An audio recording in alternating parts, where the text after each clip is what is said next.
Why you sound like that? This is a normal human condition, but sometimes people are a little under the weather. I know it sounds shocking, if not completely alarming, but okay. Stop spamming in the chat. Okay, so I'm not a robot. Sometimes I'm tired. Sometimes I'm sick. Sometimes I feel bad. Okay? It is what it is. We're going to blast off now, and we're going to dive right into the news. Thank you, Themasius. Personal news-wise, remember what I told you. The reason why I talk about my personal news in the beginning of the broadcast is so that I can also urge you guys to do the same in terms of self-improvement and whatnot. And it's good to do that because at a time when everything is seemingly falling apart, where there's mass chaos all around the world, it's good to focus on things that you can change, things that you have control over in your lives. Like, for example, today I did 245 pounds on the bench press for 4. I almost hit 5, but I failed. That's good, you know? Decent gain for me. It's nowhere near my peak. I think at my peak, my bench press was like 265 for 8, which is, you know, achievable. And it still wasn't that impressive. But I'm happy to have actually progressed on this. Failure is just an opportunity to grow. Exactly. So, do you take creatine every day? Yes. You should probably pin or put it in your title that you're sick so peeps stop asking. It's funny. Thank you for the feedback. But if you think that chatters who ask questions like that actually read the title or anything like that, you are funny. They don't. Remember how earlier I said, Harlan Spinks. Hey Hassan, this is Harlan. You watched my video last night. Just wanted to jump on and say thanks. Hope it's all right. I stole your Dominican Ray joke. It's a very good joke. Appreciate all the chatters who went and subbed as well. Hell yeah, dude. You were great. You were awesome. Damn, following since 2021. No, I'm so stoked. I am so incredibly stoked that there are a bunch of like newer or maybe like smaller channels that are propping up from the Hasanabi ecosystem as well. You guys are fantastic. Like, we've been watching a bunch of different channels on this broadcast lately, and I get really excited to hype you guys up because you're killing it, you know? Harland is talking about the video that we watched yesterday about the aesthetics that fascists and right-wingers are stealing from the left and what that means about fashion in general. It was a great video.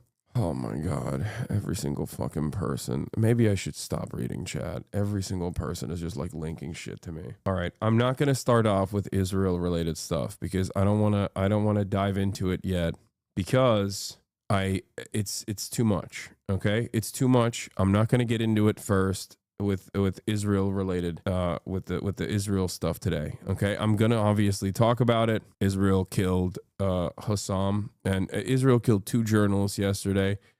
One of them is someone who I frequently talk to get updates. He was a contributor to Al Jazeera. I've talked about him before. His name is Hossam Shabbat. He was 23 years old. Israel had put him on a leaflet claiming that he was a terrorist alongside 5 other journalists a couple months prior, which was a death sentence. And I reached out to him at the time when I saw that, and you know, he did not seem discouraged. He was steadfast, and till the very last breath, he was trying to put the word out about what was happening to his people, what was happening to the Palestinians. Dylan Saba had a really good statement on this, and I want to read it. He said, Hossam was 23 years old. Israel killed him. At age 7, he saw Israel's ground invasion of Gaza that killed 1,400 Palestinians. At age 10, a major air assault. At age 11, another ground invasion that killed 2,200. At age 19, another massive bombing campaign. And at age 22, the start of this Holocaust. He faced a genocide his entire life as the world conspired to forget and erase his existence and those of his people. We will never erase the moral stain of this horror. Yeah, Israel is deliberately targeting the last couple of journalists that are basically alive in Gaza at this point. Yeah, one of his last messages that he ever posted was actually about his colleague that Israel had assassinated a couple moments prior, like an hour prior to his own assassination. These are real human beings. These are real human beings. They have dreams. Hossam himself became a journalist. Like he's this is a person who should have gone to college, should have lived a whole life, and it was taken from him. That opportunity was taken from him by the genocidal apartheid regime that only gets to do this with our weapons, with our tax dollars, with our funds, and with our go-ahead. I don't know what else to say. Here's his final statement from his team. He wrote this, and his team published it. This is Hossam's team, and we're sharing his final message. If you're reading this, it means I have been killed, most likely targeted by the Israeli occupation forces.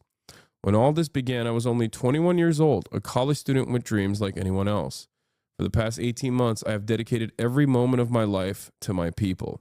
I documented the horrors in northern Gaza minute by minute, determined to show the world the truth they tried to bury. I slept on pavements, in schools, in tents, anywhere I could. Each day was a battle for survival. I endured hunger for months, yet I never left my people's side. By God, I fulfilled my duty as a journalist. I risked everything to report the truth, and now I am finally at rest, something I haven't known in the past 18 months.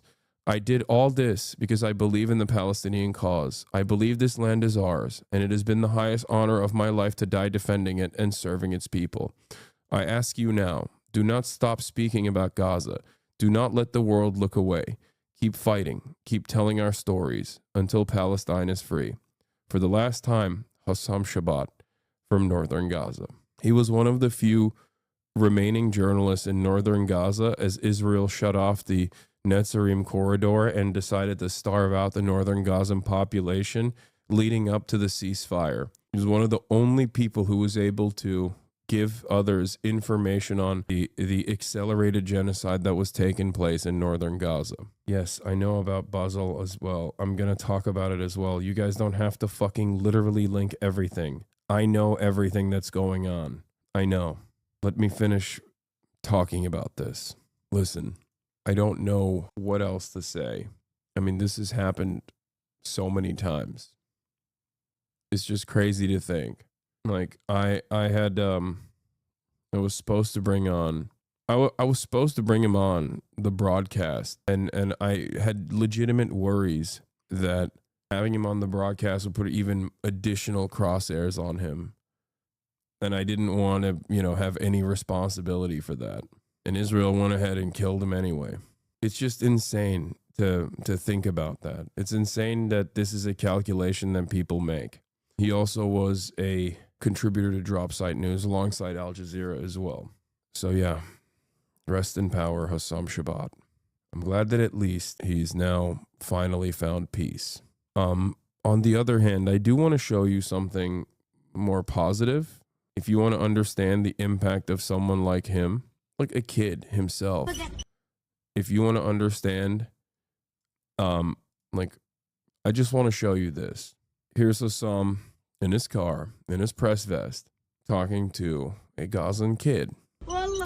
She says, I swear I missed you. They said that you were martyred. Why? You mean why? When the occupation entered the north, we were about to mourn you, man. I swear. Was it that bad? We missed you. What do you believe in? He asks, and she says that there's no God but Allah. I swear to God that I came down to see you. I swear by Almighty God that I came down to see you. So you missed us. I swear I missed you all. You're a real champ. So then Hossam asks, what do you want to be when you grow up? And she says, a journalist. And I was thinking, how am I supposed to become a journalist now if Hossam Shabbat were martyred? How am I supposed to become a journalist then? Why martyred? Why martyred then? No, may God keep you safe. But how am I supposed to become a journalist then? That will make you into a journalist, inshallah. Yeah. Why is this still going on? Why can't you Americans protest nonstop? We do. We do. Just like the Turks are protesting nonstop against Erdogan, just like the Serbs are protesting against their government, Americans are protesting against the American government as well. We are entering a new era in which I think our cries, our words are not that consequential. I still won't stop. And I don't think that this can continue. I don't think that this can go on. I don't think that this kind of death, this kind of carnage can continue without real consequences for those who dish it out. And while we're having these conversations, while I'm showing you this, there are active initiatives to obviously suppress any kind of student activism. And it's actually seen a lot of success in the United States of America. As you know, I covered the fact that Columbia University completely capitulated after trying to actively suppress the student movements that were trying to divest from the state that's doing this. A perfectly reasonable and moral demand. The bare minimum demand, really. They fired and took away the diplomas of Jewish students like Grant Minor, who was the head of the student union, like the student workers union. A UAW student union there, teachers union, student union there. And they kidnapped Mahmoud Khalil in the dead of the night, a legal permanent resident. And it's not going to end there because this issue is so glaringly obvious and so imaginably cruel. If they can't stop the public from seeing the reality through censorship, they're going to continue trying to suppress speech to the best of their ability. I'll keep using the limited time I have on this earth to bring awareness to the horrors that all oppressed people experience, because I think ultimately that's what everyone should be doing. Any amount of privilege you have, you should use towards this goal. Yeah. Kek W kidnapped Omega Law. Yes, ICE did kidnap Mahmoud Khalil. That's precisely what they did. When a state entity unjustifiably targets someone for political actions, for political speech, and then actively admits that they have no real criminal action here and that they simply want to detain someone falsely and put them in prison falsely and try to revoke their legal permanent residency falsely, that's a kidnapping. You are a cowardly little Nazi roach. Many in those Twitter replies are trying to say he wasn't a journalist. How do you respond to those scum? There is no reason to reply to those fucking losers. Oh, he was a sniper. Yeah, as an average Asman fan, not kidnapped. He was a sniper. He was a sniper. Okay, dude, sure. I know. Every single time Israel assassinates someone, they are actually an enemy combatant. Totally. Totally. What do? When has Israel not fucking lied? When has Israel not lied? They lie all the time, non-stop.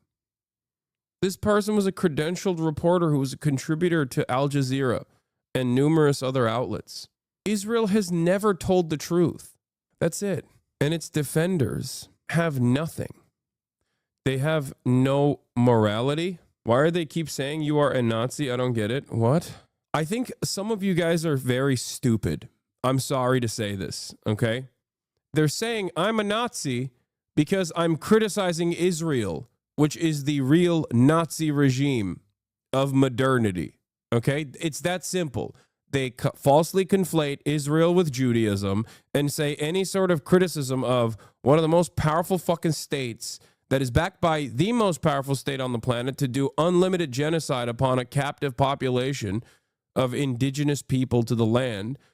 If you ever criticize them, God forbid, you must be the biggest anti-Semite on the planet.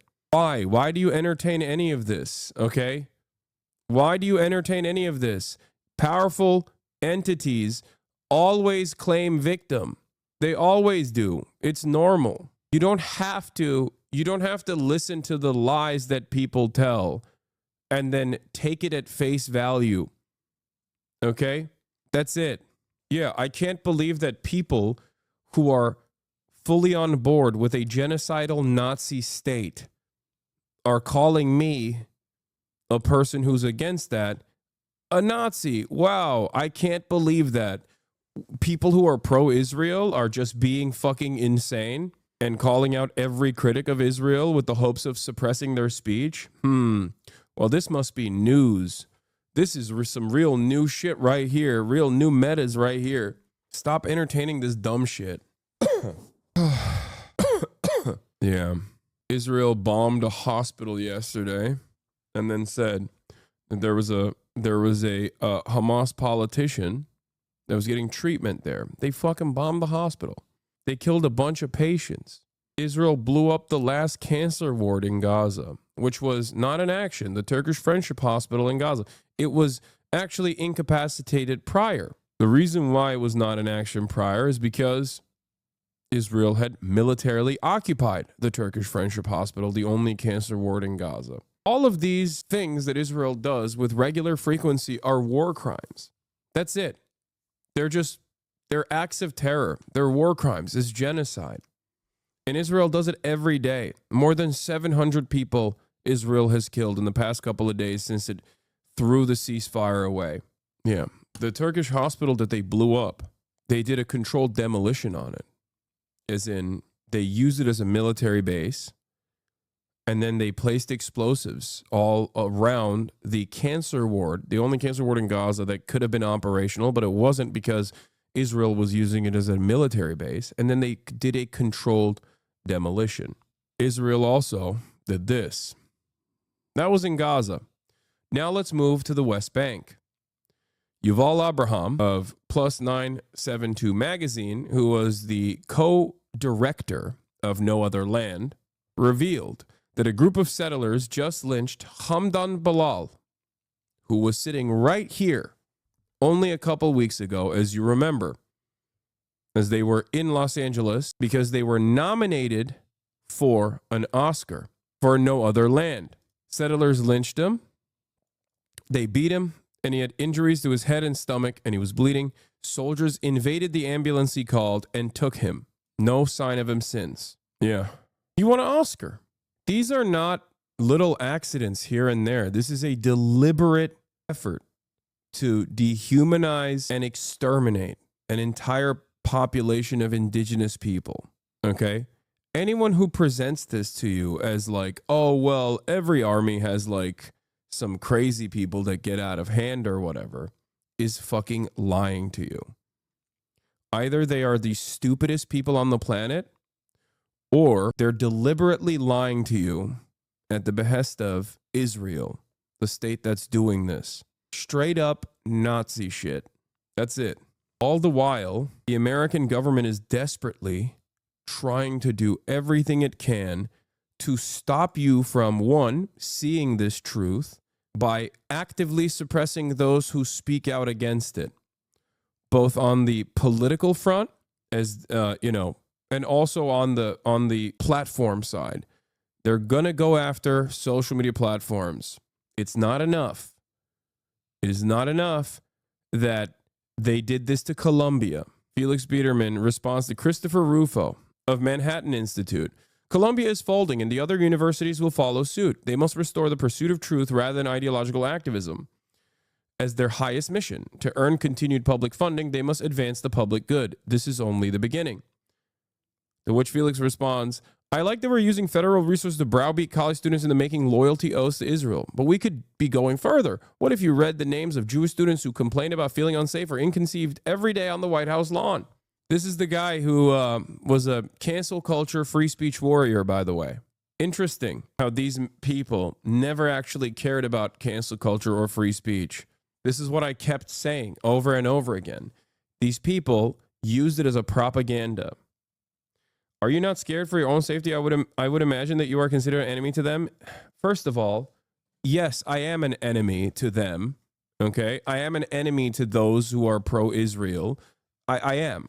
I understand that. But it's not going to, one, stop me from fucking advocating. And two, I don't like having this conversation centered around me in general because My situation is infinitely better. Like, it's not even comparable. It's not even comparable. You're behaving like children in general. It's not remotely comparable to the conditions that these people I talk about, the conditions that they face. I have an endless amount of privilege, and I try to use it to the best of my ability to speak out for those who have no voice. And you do too, chatters. Remember that. If you're an American citizen, if you're Jewish, like, there are extra privileges that you have. If you are an anti-Zionist Jew, you need to be at the forefront of these protests.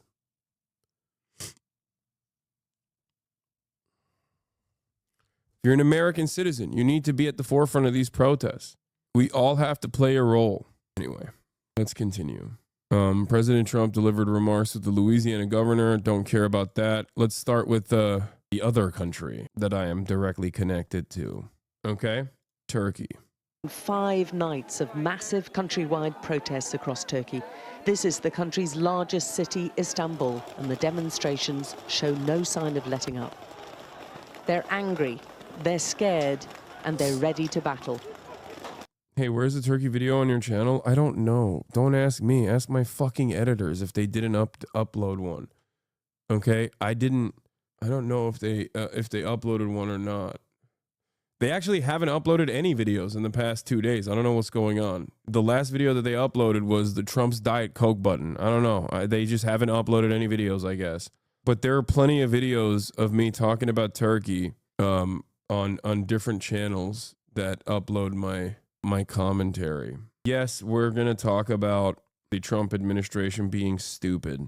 This is the result of years of pent-up frustration, of soaring inflation, and what many perceive as creeping authoritarianism. A lot of pepper spray being sprayed, and the police are pushing back. There's a huge squash on. They are pushing forward, trying to get people to disperse. A real jam here.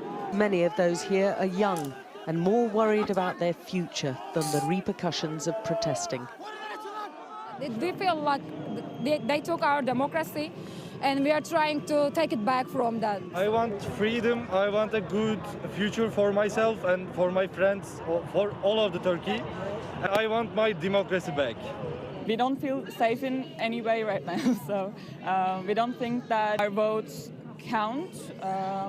We don't think we really matter in Turkey, so. In the capital, Ankara too, another huge turnout of protesters.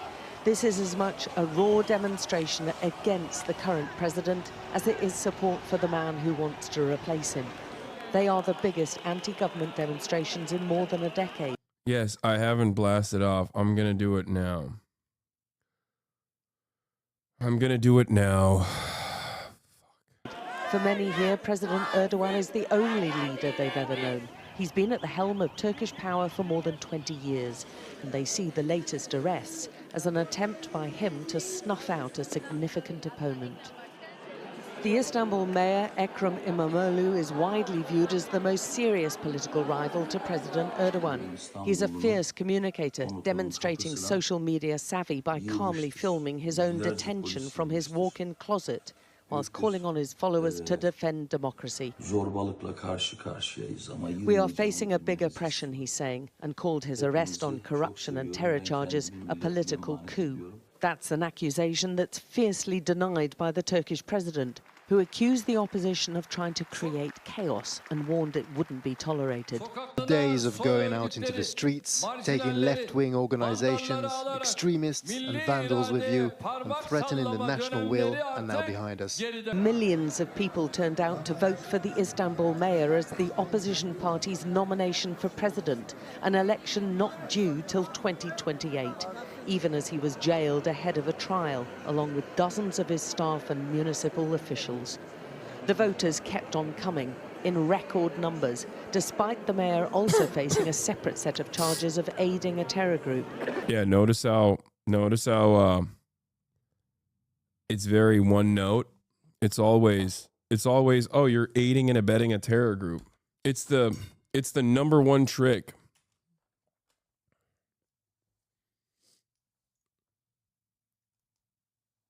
It's the number one trick that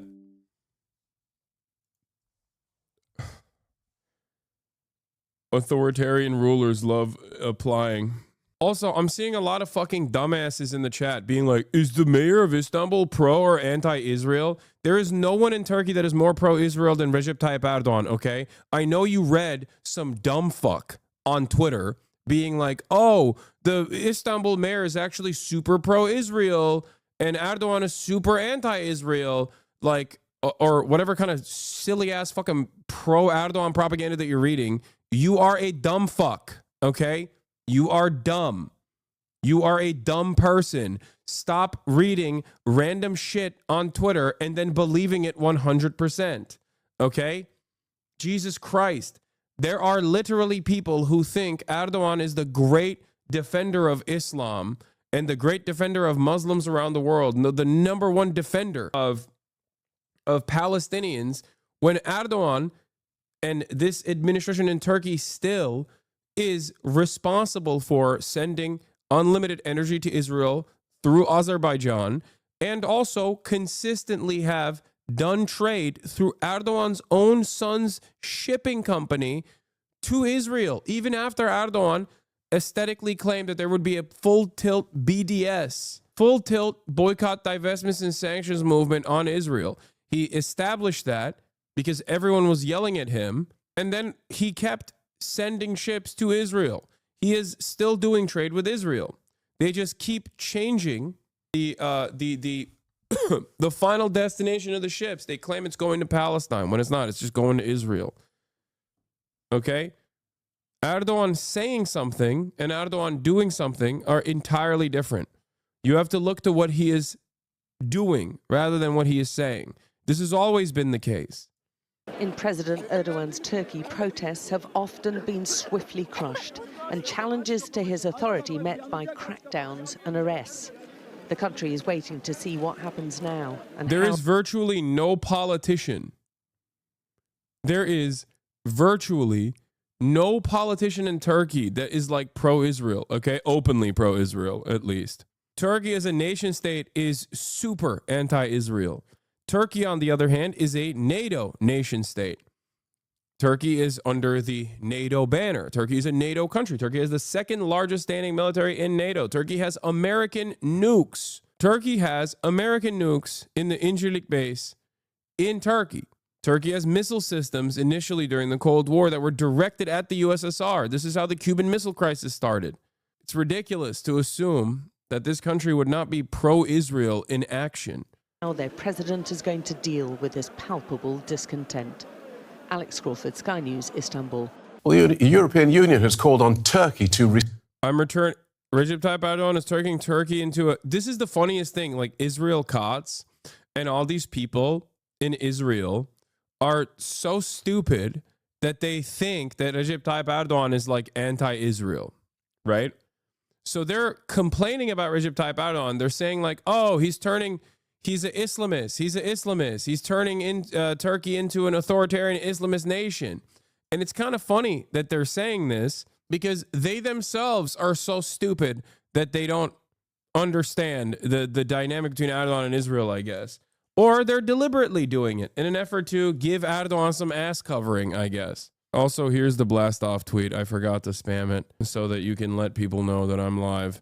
Erdogan is taking a Turkish state with scientific, cultural, technological, and economic capabilities and destroying it, eroding the legacy of Atatürk, who built a progressive and prosperous Turkey. Let's hope for better days. At Ekrem İmamoğlu. This is Israel's Minister of Defense.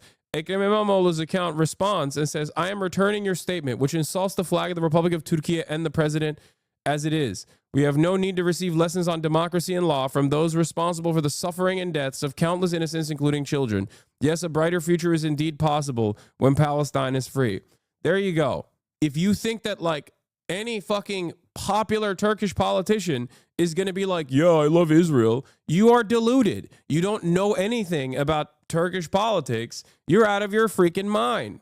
Every single one of these donkeys that initially were against the Erdogan regime or even within the Erdogan regime that despise Arabs initially said lightly pro-Israel shit. There were even politicians that went in front of the Meclis and said, if you like Palestine so much, why don't you go fight for the Arabs yourself? I'll send you there. every single one of them went back and are now unconditionally pro-Palestine. Okay? Because unlike the Gulf nation states, I guess actually very similar to the Gulf nation states, I will say, where the public is incredibly pro-Palestine, the politicians have to also be incredibly pro-Palestine. It's exactly like the Gulf states when you think about it. I was going to say, unlike the Gulf nation states, where the public is pro-Palestine, but the leaders are not. No, it's the same dynamic. Every single country would love for the Palestinians to be completely fucking wiped out. Every single one of these countries would love for all Palestinians to be wiped out. They would want it. They would dream of a future where they don't have to, they don't have to deal with this any longer, where they can just like openly be aligned with Israel.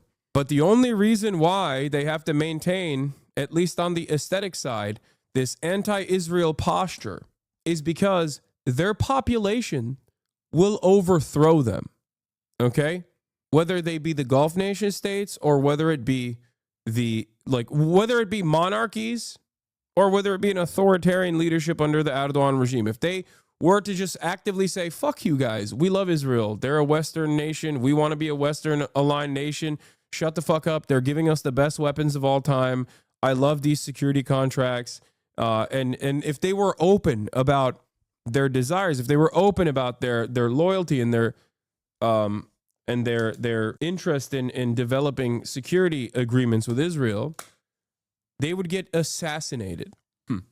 But make no mistake, as I've said already, the notion that any Turkish politician is going to be like actively pro-Israel out and about is crazy, is silly. Look at what they are doing, not what they're saying. But even then, what they're saying is never going to be pro-Israel. It's going to be pro-Palestine. Now, Hassan Lal, you got too many haters in here. Chill out. What? That's not AI? No, it's not. It's a whirling dervish in front of the cops getting tear gas directly. It's a disappointing day. Every day is disappointing. There will be no day of peace going forward, I don't think. Respect the rights of peaceful protesters after Ankara said it had arrested more than 1,000 people since anti-government demonstrations began last week.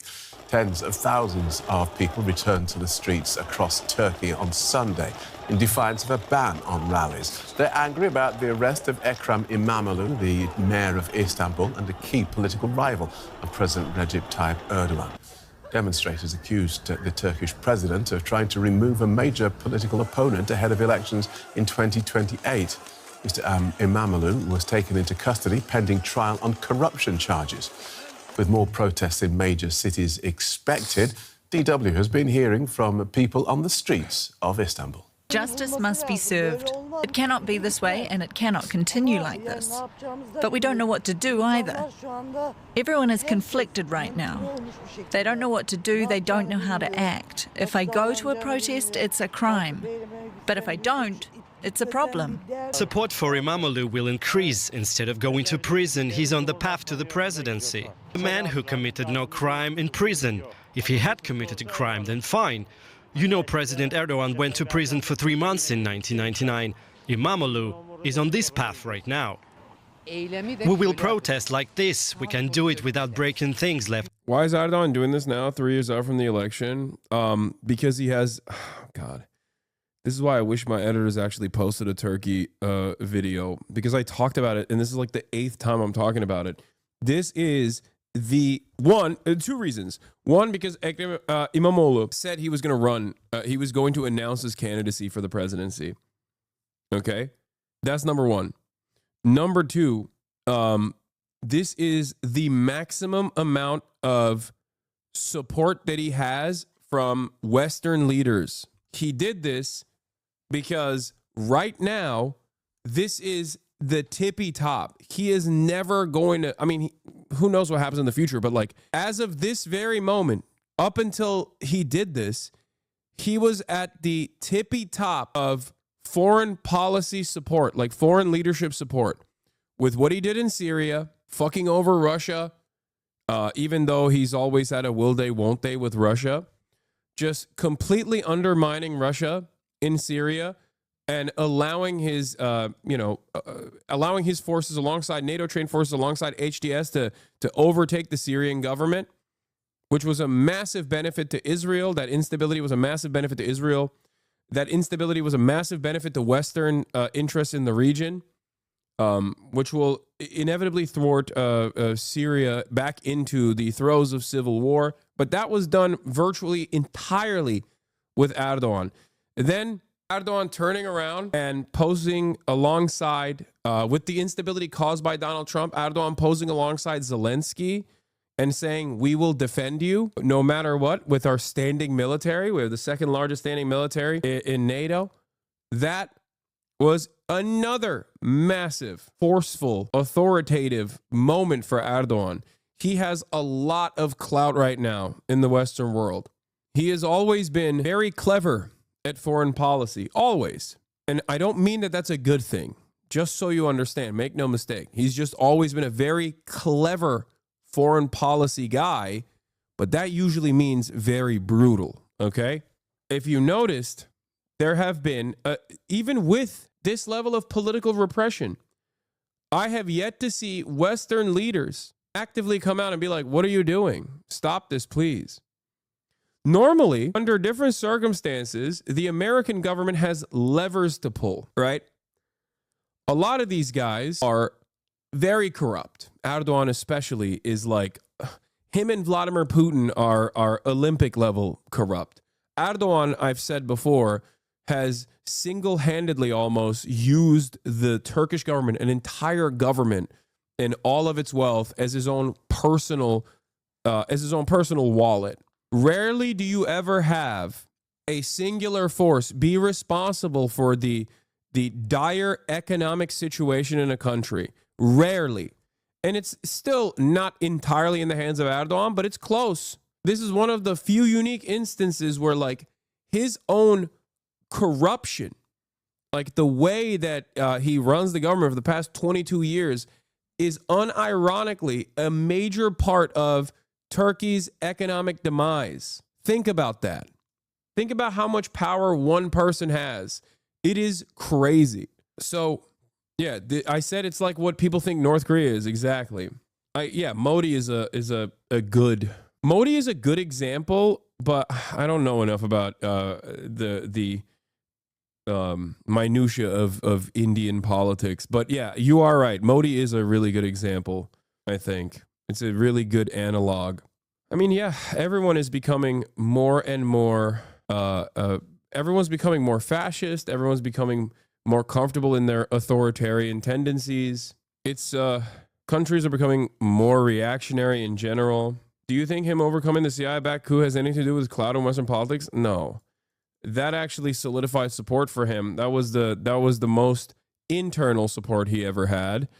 Understandably so, because the CIA-backed coup was literally using American fighter jets to kill Turkish citizens. Like, you had tanks, you had Turkish citizens with guns, okay, overtake the parallel state that the CIA agent Fethullah Gulen had established within the Turkish government. And overcoming that was a major W for Recep Tayyip Erdogan. And everyone, like, that was the moment where his popularity skyrocketed again. Oop, we're calling him a CIA agent now? Finally, you talk about Turkey? Anyway. Yeah, this is where Fethullah Gulen used to live. I say used to because he's dead. Now he died. He was a CIA asset inside the rural Pennsylvania compound where an influential Muslim cleric lives in exile.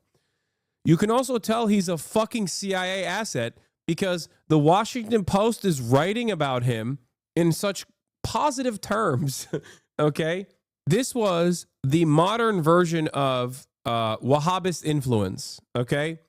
Americans, initially the British, and then the Americans pumped up the Wahhabists alongside the Saudi family, the Saudi royal family, with hopes that they could thwart any sort of socialist influence in the pan-Arabic nationalist movements that were creating nation states all around the MENA region and all around the Gulf. But then those guys got out of control. They were great when, you know, you were using them against the USSR and to thwart any kind of like socialist tendencies that these countries might have had. But then they got out of control. So what did the American government do? They literally went to Turkey and they were like, oh, we'll just find a more tolerant version, a more Western, more pro-Western version of a Muslim cleric, this cult that Fethullah Gulen operated, and we'll just let him be a force of influence that presents a more tolerant version of Islamism that is still inherently, of course, very reactionary and, of course, very anti-socialist, anti-communist, fascist, but not as uncontrollable as like what the Salafist movement had become. Okay? And because Erdogan and Fethullah Gulen initially were cut from the same cloth, Fethullah Gulen had a tremendous amount of political power within Turkey. Basically created what is known as a parallel state, all the way from members of the military, members of the police force, to the courts, and also parts of the parliament. Okay? This is a real living, breathing example of the deep state, which initially was a term created during the Cold War in Turkey to begin with. Erdogan and Fethullah Gulen parted ways, and America wanted to pressure, like the CIA, wanted to put pressure on the Erdogan administration because they were worried that he wasn't playing ball. Maybe he was playing both sides a little too much, and they wanted a guy they could control even better. The coup failed. Erdogan got a lot of political capital after that. He got so much political capital that he actually implemented martial law and then put a referendum to change the constitution of the Turkish Republic to no longer be a parliamentary system and instead be a presidential system. And he won that referendum. People voted for it. But since then, Erdogan has still played ball with the Western powers. Now, I brought up all of this because America has still had levers of pressure that they can pull on the Erdogan regime, and they often do. They have endless amounts of court dockets that they can go back to, endless amounts of information that they can go back to with respect to Erdogan's corruption. The American government does not hate corrupt authoritarians. They love corrupt authoritarians because they can always start a lawsuit. The Southern District of New York is very famous for this. Whenever there is anything that Erdogan is doing, like maybe they're getting Russian missile defense systems, even though they're a NATO country, right?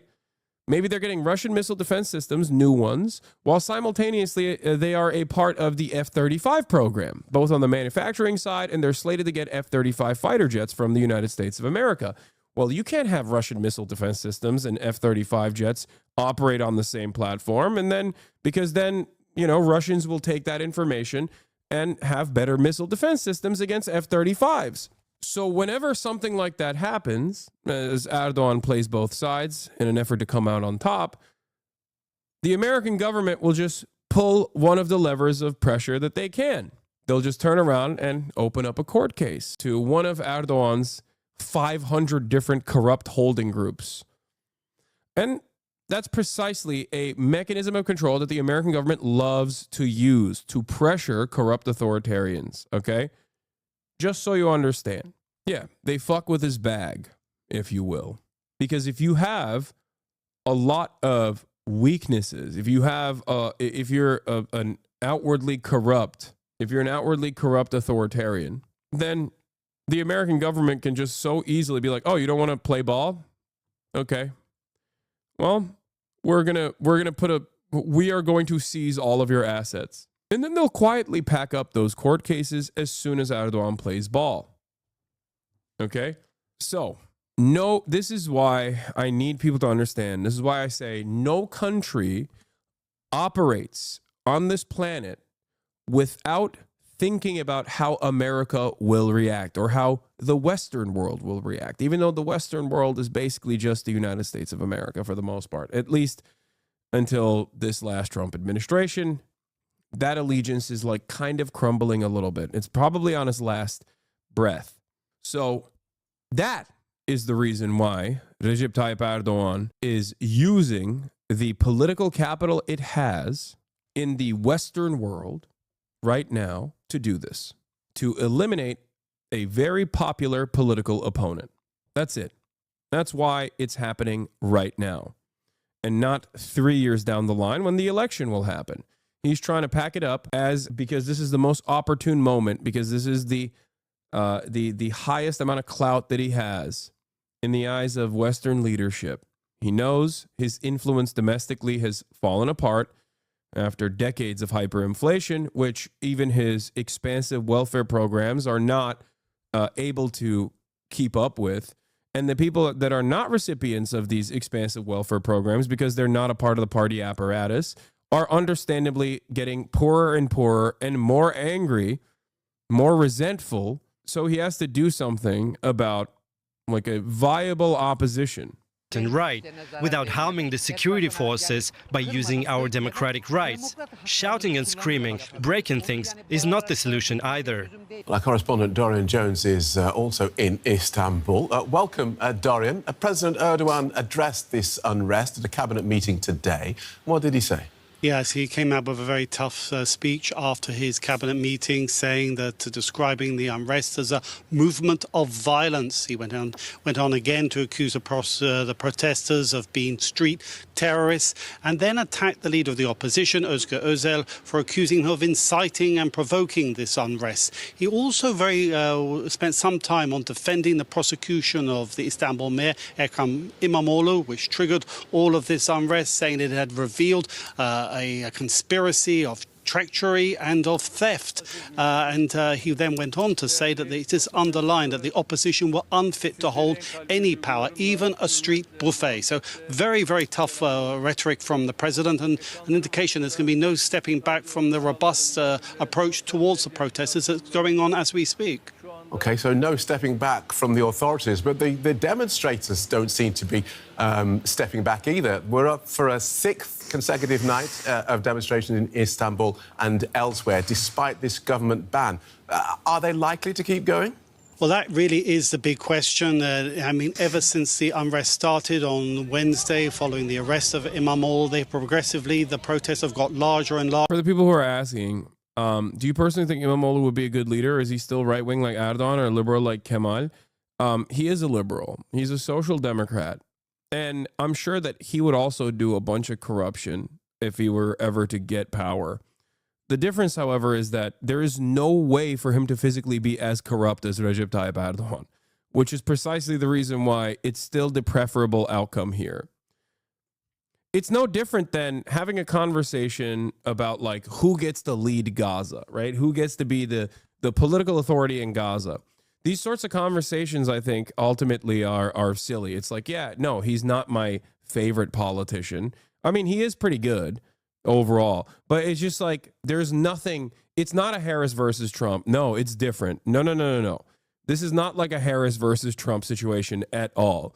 It's like if you had the dynamic is different in the sense that it would be more like I don't even know how to describe it. Like the differences between Harris and Trump are fairly significant, of course, albeit marginal on the grand scheme of things, but still fairly significant.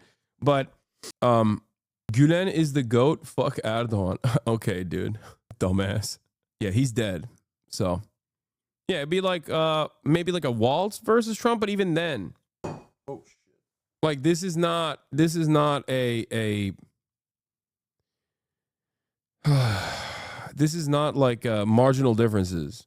Like there is a tremendous amount of political repression that Erdogan has implemented in the 22 plus years that he's been in power. It's not even remotely comparable. You can't compare it. No, it's like Tim Walz versus Putin, kind of, yeah. Or Kamala Harris versus Putin. here in Istanbul, and also they've continued to spread across the country, over half the country's provinces. Bro, Gulen's movement literally started with Erdogan until 2013, where they exposed his little heist. But Feto literally tried to expose... Oh my God. I can't believe that an American CIA cutout, an American CIA asset, exposed the Erdogan regime's corruption. And that's the reason why they fell, you know, they no longer were aligned with one another. Thank you, chatter. Totally. This isn't even a defense of Erdogan. I despise him, and he is his regime is part of the reason why I can't go back to Turkey. It's so funny to say that, like, the guy who is incredibly pro-NATO, that does the bidding of American empire, Recep Tayyip Erdogan, is totally different than like these guys are cut from the same cloth. They're literally from the same backers initially. I'm trying to understand CIA agent Fethullah Gulen. I'm not defending Erdogan. Fuck him. Gulen's movement is a CIA movement. Him exposing the Erdogan corruption that everybody is fucking aware of is no different than the American government, I don't know, opening up another lawsuit against Erdogan for corruption, opening up another like corruption lawsuit against Erdogan. It's one and the same. Have ongoing protests, and it is expected to be another wave of You will not find many Turkish people that will say, oh, we hate Erdogan, so you know what's better? A fucking CIA agent Muslim cleric living in the Poconos. Well, he's dead now, so we don't even have to worry about him. But regardless, what a ridiculous thing to say. Yeah, we don't... It's like... For Venezuelans, it's like saying, oh, well, people don't like Maduro. People are not so hot on Maduro. So Venezuelans, you know who they want? Juan Guaido. Okay? Guess what? There's not a lot of motion behind Juan Guaido either. Okay? People can simultaneously not like Maduro and also hate the idea that they're going to be ruled by a fucking dude who is a fucking dude who's like also an American asset. Hard to explain to Americans how American foreign influence works because it's by design kept hidden and complicated. I know. But as a Turkish person who also lives in the United States of America, I try to do my very best, but it's like impossible for Americans to fucking understand it. It's like, you know, every single Turk in my chat fucking despises Erdogan, except for like the hogs, I guess. But if I were to ask them individually, like, would you rather have a CIA puppet like Fethullah Gulen run the country, they would say, fuck no. That's precisely the reason why Erdogan actually gained popularity after the coup failed. It's impossible for Americans to understand this stuff, though. Impossible. That's why I try to explain to people, like, no, most countries outside of the periphery that are still, you know, secondary Western aligned nations like Turkey, or especially countries in the Middle East, might have anger and resentment towards their leadership. Okay, Turks certainly despise Erdogan. Almost 50%, if not larger than 50% of the country hates Erdogan. Okay, and the coalition government he has. Having said that, they would not prefer an American CIA puppet who is also cut from the same background as Erdogan, who comes from the same background as Erdogan. Protests and violence, as confrontations seem to be almost inevitable between the security forces and the protesters. The key question is, can they sustain this? I think that Erdogan will be banking on the fact that at some point they will start to lose energy, the apathy. Also, he could be eyeing that this weekend is a major religious holiday when people traditionally go away during that break. He could see that as an opportunity for the unrest to start dissipating. And that possibly would be then an opportunity from Erdogan's possible calculations to move in harder. Actually, sadly, there are many Venezuelans who would be happy if Venezuela was led by a CIA asset. Yeah, they live in America, though. That's the difference. On the protests, so try and... There's plenty of fucking Gulenists who live in... It's interesting because the pro-Erdogan coalition, by and large, is in fucking Germany, okay? And the pro-Fethullah Gulen coalition of Turks is by and large in the United States of America. The ones who fucking hate Erdogan and Fethullah Gulen are stuck in Turkey. Those are the motherfuckers who have to deal with Erdogan or would have to potentially deal with Fethullah Gulen. Those are the motherfuckers who hate both, but they're in Turkey, so you never hear from them. Ask a German Turk about Erdogan and they'll tell you, oh my God, he's the greatest. He is the best, okay? Ask an American Turk about Fethullah Gulen, they'd be like, oh, he'd be so much better. not all the Turks in America, but like there are plenty who are secretly Gülenists for sure.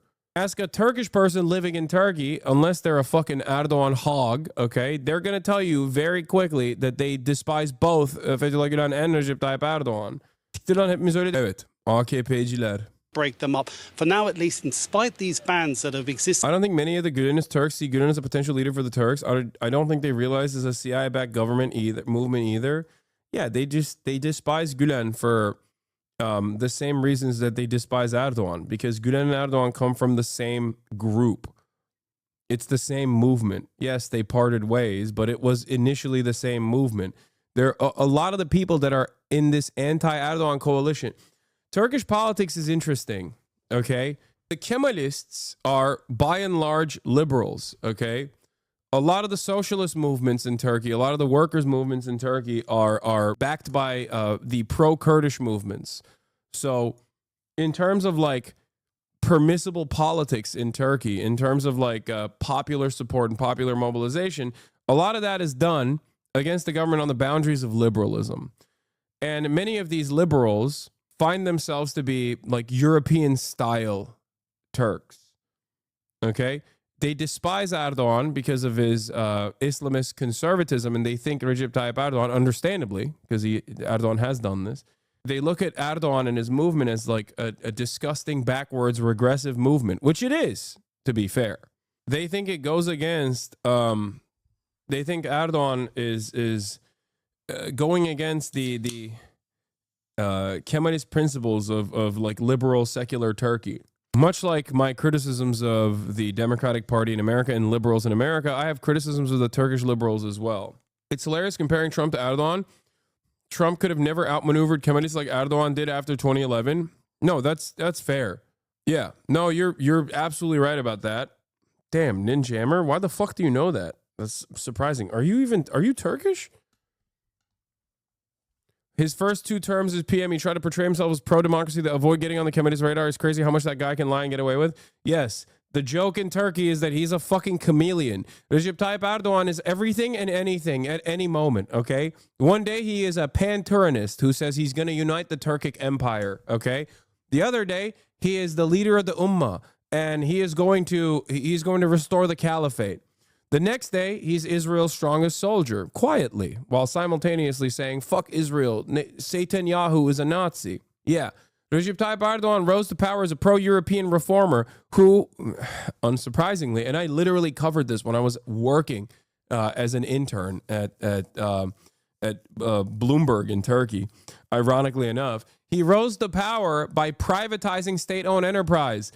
The Western world loved this guy. He was the great privatizer. Turkey at the time, before Erdogan, still had a shit ton of state-owned enterprises, state-owned franchises. Erdogan fucking privatized all of it, sold it to foreign investors. And European leaders and foreign leaders loved it, okay? So he is anything and everything. He is a chameleon. Whatever suits his purpose at any given moment, he will be that, okay? He covers every aspect of he covers every political quadrant. He is the great expander of the welfare state, okay? So he's a social democrat at times. It doesn't matter. All that matters is he can still keep using the Turkish government like a fleshlight, okay? In all of Turkey's major cities, the protests still continue. The question is, how long will the security forces allow this to continue?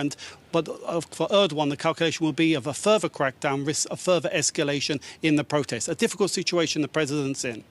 And we were looking at live pictures as you were speaking there, Dorian. So we have apparently 2 issues here. Turkish libs are in a perpetual state of pro-European liberalism and nationalism, where they really want to be European, but when things heat up and EU tells them to fuck off, they come back to nationalist isolationism. Yes. Turks also will so easily be like, you are the servant of the British Empire, which is one of my favorite takes. İngiliz uşağı, okay? You're a servant of the British Empire. Meanwhile, there's fucking NATO bases everywhere.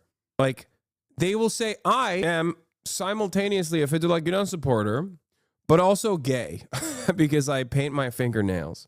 And also will say that I am pro-America. I'm an American, I'm a pro-America guy. Meanwhile, I'm over here talking about how American influence on Turkish politics is the reason why Turkey is as fucked as it is. Have the apparent politically motivated arrest of Ekrem Imamoglu and Turkey's handling of the protests because of that arrest. How is this unrest affecting the country's reputation? Did Erdogan hit the Islamist button before or after the coup attempt? No, he was always an Islamist. He always ran on religious freedom.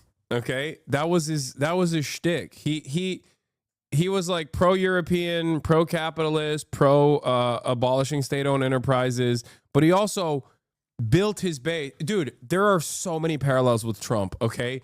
It is so annoying. It is so annoying to relitigate this shit because I grew up with it, and then I watched it happen in 2016, and now I'm watching the second stage of it, okay?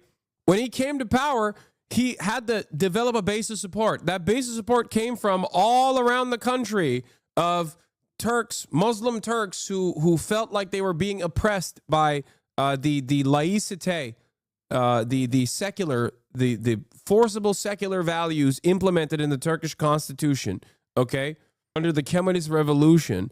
And he basically said, like, all of that is ruining the lives of Turkish Muslims. Like, they're repressed. They're repressed religiously. They're not allowed to be religious in public or whatever. It was true though? No, I don't think it was. I don't think it is true. Well, there's some truth to it, but it's not as cut and dry as you present it. Okay, because when you look at the outcome of that. When you look at the outcome of that, like the hijab ban, for example, the initial hijab ban in Turkey, and him basically taking that out, saying that you can wear a hijab in public institutions, was seen as, from the eyes of the population of Turks that like truly wanted this to, truly wanted to be able to express their religious freedoms. There was a hijab ban? Yes, of course. In Turkey, it was illegal to wear a hijab when you were working in public office. I have a complicated opinion on this because Turkey is a Muslim country. It's different than when it's done in Quebec. It's different than when it's done in France. Hold on one second. Okay. It's a Muslim nation. He was sent to Islam religious school as a child, Imam Hatip. He was renowned by his friends for readings of the Quran. However, he avoided the pitfalls of the National Order Party because he grew up watching Necmet Erbakan, so I think he knew what not to do. Turkey, since its foundation, since its inception, has always been a secular nation. A secular nation that literally has, ironically enough, a religious ministry, okay? It's very difficult to understand with Western with a Western lens. Okay, we have Diyanet Bakanlığı. It's a religious ministry. Okay, but it's also a fucking secular country. Bakanlık değil, Diyanet. Is it not a part of the government? I don't understand. Bakanlık değil. Senin ben amına koyayım başkanlık. I mean, yeah, it's a regulatory agency. It's like saying the Chamber of Commerce is technically not a part of the American government. It's not. It sounds like an American government, and it has a lot of influence within the government, but it's technically not a part of the government. It's the same shit. The Chamber of Commerce isn't a regulatory agency. It's a special interest lobbying group. Yes, I covered Hamdan being lynched and being disappeared by the IOF chatters. Anyway. He came in, Recep Tayyip Erdogan came in and took out the hijab ban that was very popular for his base and very unpopular for a lot of the anti-Erdogan coalition, okay? This is important to recognize. In order to understand like the liberal attitude, the Turkish liberal attitude in the country. And indeed its economy. What is LOLCOW Live? I don't fucking know. Why are you asking me what that is? Are you okay? What?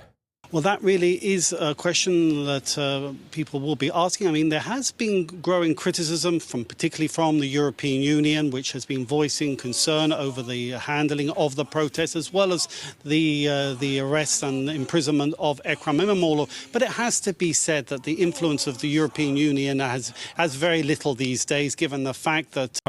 Why would that be unpopular? Because Turkey, by and large, pre-Erdogan, and its relationship with Islam is more complicated than you think. It's more complicated than you understand. Okay? In the eyes of many Turks, the I would say 50% anti-Erdogan coalition, they have a very different approach to Islam. I wouldn't even say as progressive as my approach to Islam and being Muslim, but close enough. And for them, that requires a decent amount of suppression of more conservative elements of Islam, forcibly by the government, okay? And historically speaking, despite the fact that the Ottoman Empire was the caliphate, even their approach to Islam was quite different than the modern version that you see from Wahhabis, you know?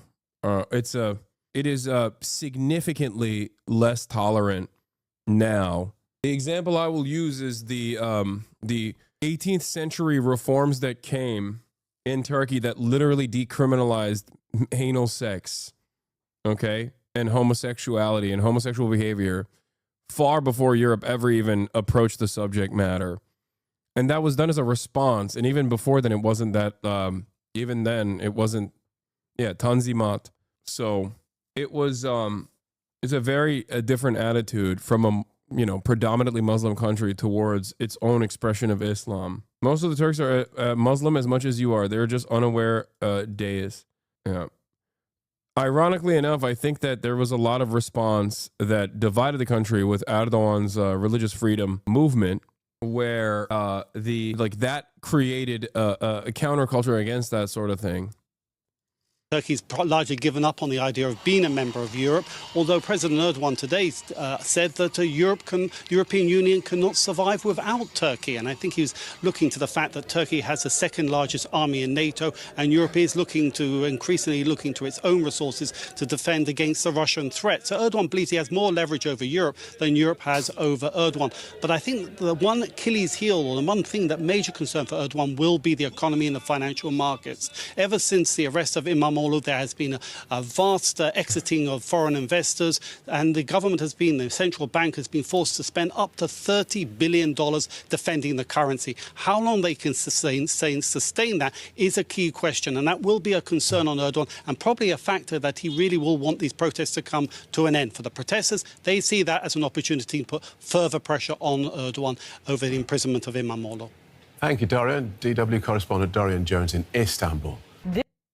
Okay. I don't know where this will go, but I don't foresee it being anywhere good. Erdogan is excellent at playing both sides in Turkey too. He issues statements that were more populist, like, we don't need bearded men who are good Quran reciters. We need people who do their job properly, while also avoiding taking his wife to state gatherings so she wouldn't have to uncover her head. Yeah. On the one hand, I don't care if people want to wear the hijab, okay, while they're doing their jobs.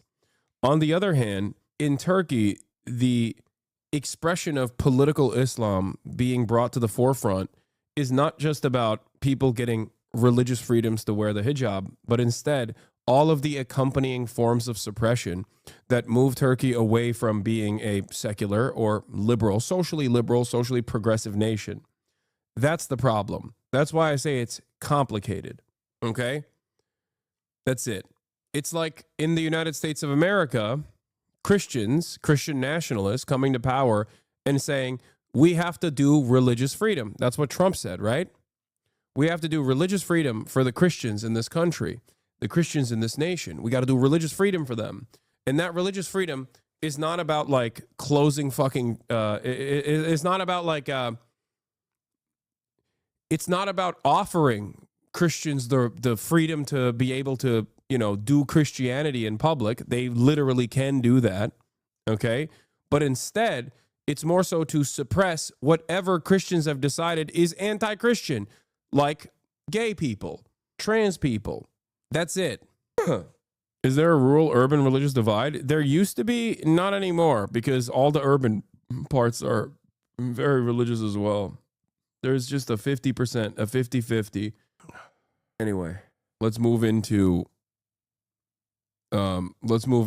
now the state of affairs in the United States of America. And perhaps the stupidest version of events, the Trump administration, turns out, were texting on a group chat about how they were going to bomb Yemen.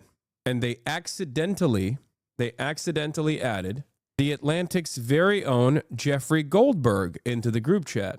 Now, it's a suspicious set of circumstances considering who Jeffrey Goldberg is and the roles that Jeffrey Goldberg has played. I don't know if it's like literally an accident or they deliberately did this, but because they're so stupid, I assume it was a happy accident for them. Jeffrey Goldberg is a former IDF prison guard, the editor-in-chief of The Atlantic, and also has run cover for American foreign policy that, justified the invasion of Iraq through channeling the lies, repeating the lies that the American State Department was telling at the time. Jeffrey Goldberg has also offered very positive pieces to Mohammed bin Salman at the time when he was doing the charm offensive. Actually, I think he literally coined the term charm offensive. He's a big-time MBS advocate. But yeah, they had a Signal group chat, and I guess they accidentally added the wrong Jeffrey IDF onto the Signal group chat. What's funny to me about the story is that The Atlantic is so obviously a core part of the pro-war propaganda apparatus that someone thought of adding the editor-in-chief to a Pentagon group chat. He thinks this makes the Trump admin look bad. I think it makes The Atlantic look bad too. Yes, I think so as well. I think Nathan J. Robinson cooked here. I think that's precisely the reason why Jeffrey was accidentally added into the group chat. I don't know if this was a true accident, but we have some of the conversations that took place, even though The Atlantic was too cowardly to reveal it, as far as I understand. They were too cowardly to reveal all of them. Sorry. All of the group chat text messages. Here are some of them. JD Vance, at Pete Hegseth. If you think we should do it, let's go. I just hate bailing Europe out again. Let's just make sure our messaging is tight here. And if there are things we can do upfront to minimize risk to Saudi oil facilities, we should do it. Pete Hegseth responds, VP, I fully share your loathing of European freeloading. It's, in all caps, pathetic. But Mike is correct. We are the only ones on the planet on our side of the ledger who can do this. Nobody else even close. Question is timing. I feel like now is as good as a time as any given POTUS directive to reopen shipping lanes. I think we should go, but POTUS still retains 24 hours of decision space. Sem says, as I heard it, the president was clear. Green light, but we soon make clear to Egypt and Europe what we expect in return. We also need to figure out how to enforce such a requirement. E.g., if Europe doesn't remunerate, then what? If the U.S. successfully restores freedom of navigation at great cost, there needs to be some further economic gain extracted in return. I guess that's Stephen Miller who's saying that. Pete Hegseth, agree. It's, dude, once again,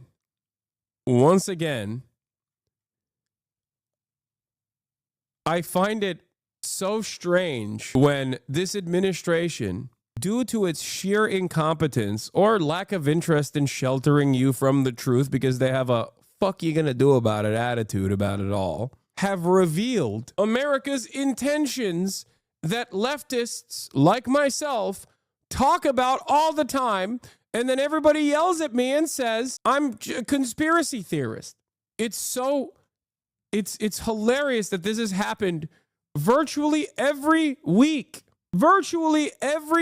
since the beginning of this admin, where Trump will just come out and straight up be like, Saudi oil, we got to protect it. That's why while we strike Yemen, we got to extract some funds, right?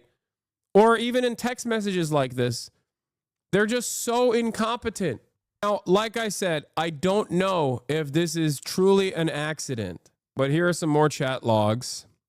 News, Atlantic editor Jeffrey Goldberg reports that senior Trump administration officials mistakenly added him to a Signal group chat where they They deliberated on strikes against the Houthis in Yemen. National Security Council spokesperson Brian Hughes says the text chain appears to be authentic. The group discussed planning for the bombings, current intelligence assessments, and debated whether to launch the military action. The chat called Houthi PC Small Group and was started by Mike Waltz, National Security Advisor, and included 18 members of the Principals Committee, the Vice President, the Secretary of Defense, National Security Advisor, Secretary of State, Stephen Witkoff, the GOAT, Director of National Intelligence, CIA Director, and Trump's Chief of Staff. The debate over the bombings includes VP Vance arguing against striking, saying only 3% of trade passes through the Red Sea. Ratcliffe, the CIA director, weighing in story. Hegseth arguing that waiting a month wouldn't change anything. Goldberg says he didn't realize the chat was real until the bombings began on March 15th. Mike Waltz celebrated in the chat with multiple emojis. They also said, excellent, good start, Mike Waltz, fist, American flag, fire emoji. Good job, Pete and your team. The team in MAL did a great job as well. Great work, all. Powerful start. What's the argument for doing this on purpose? I get not trusting this journalist, but this text chain seems like almost exclusively a bad look for them. Occam's razor here seems pretty clearly to be they're fucking morons. I mean, because the text, you want to know why? Because the text messages kind of reveal that they are very professional and cordial with one another, and that there's like internal back and forth on this. You know what I mean? Like they were having like serious conversations when we know that these are not so serious people. And also, there's no such thing as a bad look for this administration. You can only shame someone who has the capability of being shamed. If a person does not have the capability of shame, then you can't shame them. Does that make sense? Do you understand? It's kind of like the Pete Hegseth phenomena, right? Back in the day, the Department of National Intelligence operators would actively go, and they still do this, would actively go to the friends and family members, neighbors of people that are getting security clearances. The reason for why they would do this and do like a massive assessment, there's an entire agency dedicated to making sure that the people that are being elevated, the people that have top security clearance status, are actually not open to compromise, open to blackmail, open to be extorted. They would look through your finances. If you have a lot of gambling debt, for example, that creates an opportunity for a foreign actor to exploit that. You have financial issues, then someone can, you're more malleable. Someone can come in and say, oh, we're going to clear your gambling debt if you slide us some USBs with some top secret intelligence, right? That obviously doesn't matter. Look at Brett Kavanaugh. He is a Supreme Court of the United States justice now. But beyond that, they would look at whether or not you were a drunk, whether or not you had, done rapes, for example. The reason why I'm using those two reasons, the reason why I'm bringing up those two factors here is because Pete Hegseth has done both. He is both an alcoholic and he has done rapes. But there is no reason to fear that Pete Hegseth could ever be blackmailed because everybody knows that. And the administration says, what the fuck are you going to do about it? So it's no longer a weakness if your crimes are in full display and you are unblackmailable. Does that make sense? Do you understand what I mean? You can't blackmail someone who's shameless. That's how it is. This just in, editor-in-chief of The Atlantic, Jeffrey Goldberg, says he was accidentally texted war plans. Yeah, we literally just received this piece from The Atlantic, and in it, Goldberg writes, U.S. national security leaders included me in a group chat about upcoming military strikes in Yemen. I didn't think it could be real. Then the bombs started falling. CNN's Alex Marquardt joins us now live. And Alex, this piece came out literally in the last few minutes. I haven't been able to read through all of it, but this seems like something out of a farce, like out of a comedy. This is Burn Notice. We are simultaneously Idiocracy, but also Burn Notice at the same time.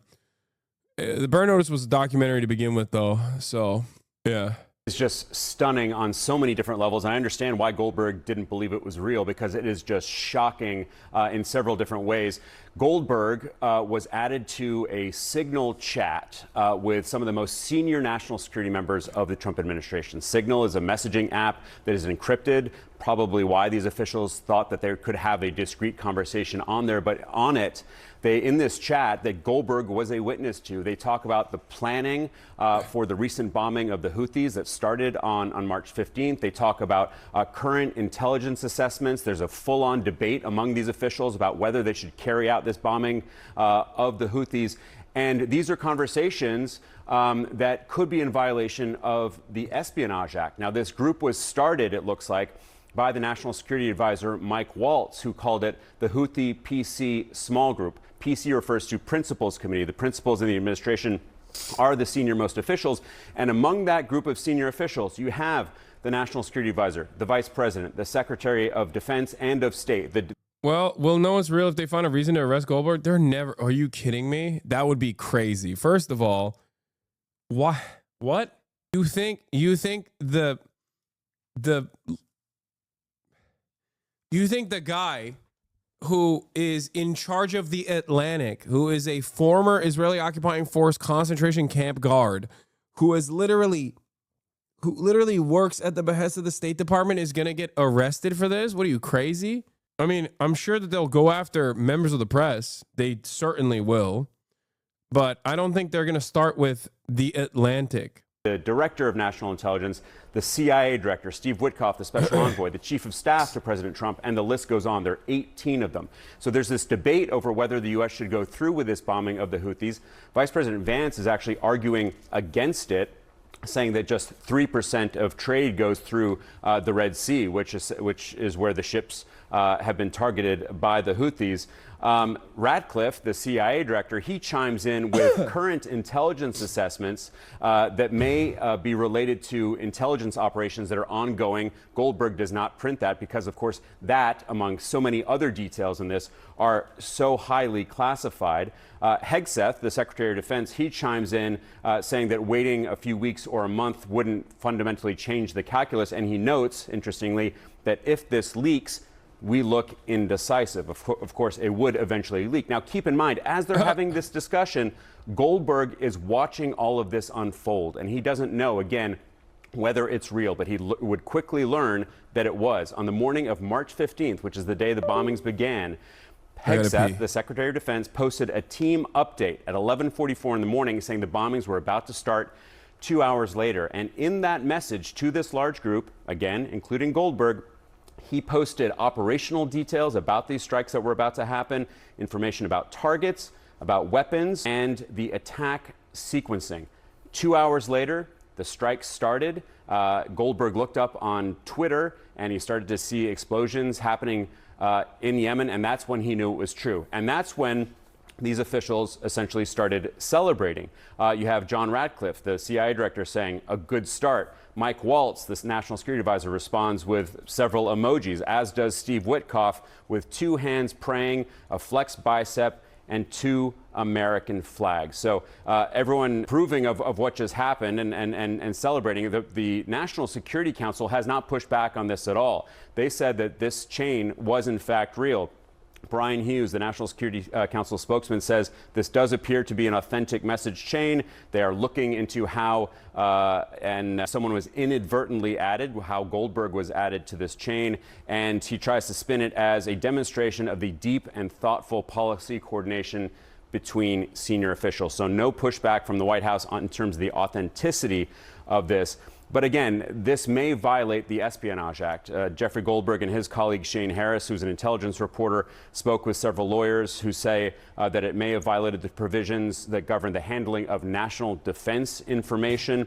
Bottom line, they say, to put it on Signal, they should not have established a Signal chat in the first place, is their conclusion, which is kind of obvious. And then the kicker of this whole piece is, as Hegseth is describing how this is going to unfold and what is going to happen, he says, we are currently clean on OPSEC, which is operational security. Clearly, they were not clean because they included a journalist in this conversation on Signal. Okay, who was the JG who thought who is missing, who should have been part of the conversation. We don't know why Waltz initially reached out to Jeffrey Goldberg and added him as a contact and then eventually added him to the group.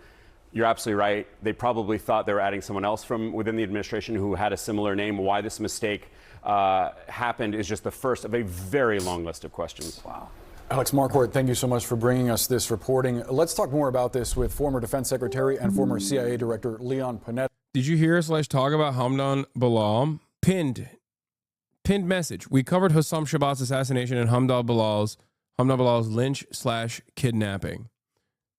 This is why writing this stuff out and just like explaining it to people over and over again does not matter. Look, as I'm in the process of talking about it, there's still someone who's linking it. I know, man. We already covered it. Yes, of course I covered it. What do you think? Secretary, I'm reading the piece as we speak, and it's interesting because Goldberg writes that he had very strong doubts that this text group was real. I could not believe that the national security leadership of the United States would communicate on signal about imminent war plans. I also could not believe that the national security advisor to the president would be so reckless, he writes, as to include the editor-in-chief of The Atlantic in such discussions with senior U.S. officials. Secretary, what's your reaction to this reporting? Well, it's obviously a very serious mistake on the part of whoever included Goldberg in this highly classified chain of command messaging that went on that involved war plans. To have had somebody from The Atlantic on that chain, without question, was a serious mistake. And I hope the White House takes this seriously, because the last thing you want to do when you're talking about war. I hope they don't, because honestly, I love the incompetence. I hope they don't take it seriously, and I hope that they keep doing this. I hope that they keep accidentally adding journalists, and real journalists, not Goldberg, who is a fake journalist, but simply a stenographer for the State Department. But instead, they have like real journalists on there. You know, that'd be sick. Of course, that'll never happen, because I don't think that any real journalist is going to be a phone number, is going to have their phone number saved in the phone of Mike Waltz. War Thunder Discord in disarray after being outflanked by a drunk. Yeah. I have a suspicion that they meant to include Deputy Assistant to the President and Deputy Homeland Security Advisor Joshua Geltzer. Makes you wonder whether or not that it was done intentionally, because that level of incompetence is incomprehensible. It's a very weird situation, because the administration is that fucking stupid. I mean, dude, Pete Hegseth is a Fox News contributor. He's a weekend host, and now he is in charge of the DOD. Like it's weird, because on the one hand, I'm like, "Whoa, is this a clever way to just like to do a show of force?" Because everything that you got from the leak itself is not all that surprising. Like it's stuff that you imagine them saying in public. So I look at it and I think to myself, like, when a leak like this happens, like, who's doing the leaking is important. Is it a contentious adversarial reporter? Or is it someone who has always played the role of going along with the American State Department's interests? And also, what information, more importantly than that, what information did we get out of this leak? And the information that we got out of this leak is just like, you know, J.D. Vance being like, yeah, fuck Europe, which is, you know, oh, maybe we shouldn't actually do this. They're debating being an isolationist, right? While also talking about how much they despise that Europeans are freeloaders of American security. Like that in and of itself is stuff that is something that you would see in public.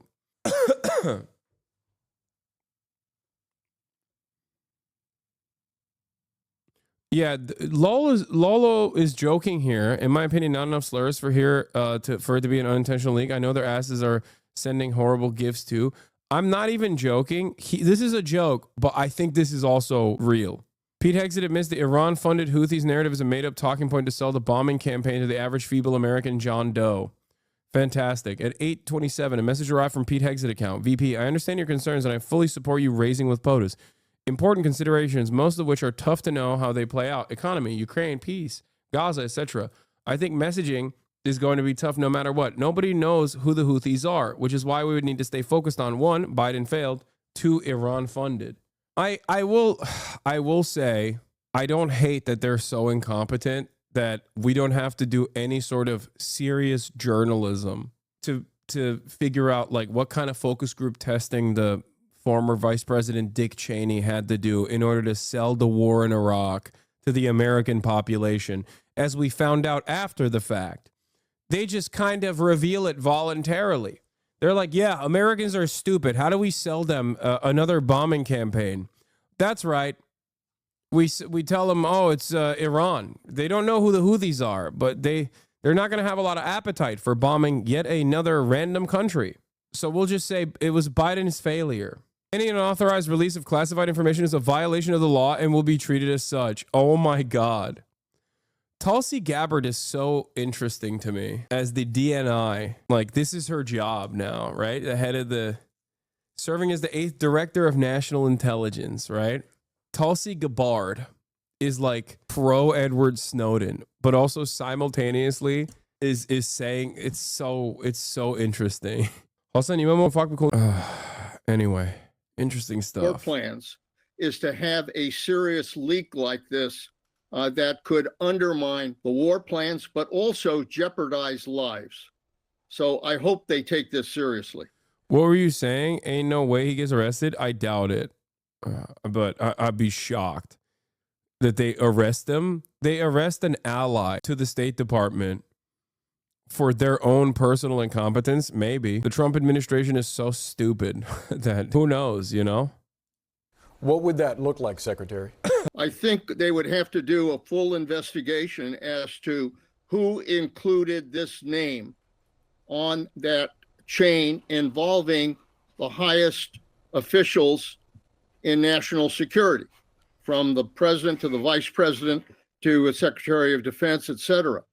How the name of a journalist was added to that list, this is just a serious blunder, and not only could violate the espionage laws, but more importantly, can undermine our national security. That's probably the greater problem, is that it reveals our most secret war plans that require that we protect. How is it a secret? Like, every administration has bombed Yemen. Every single one. Democrat, Republican, every single one. It's not a secret. It's an expectation. Like, oh man, we got to bomb Yemen again. Oh, I'm shocked.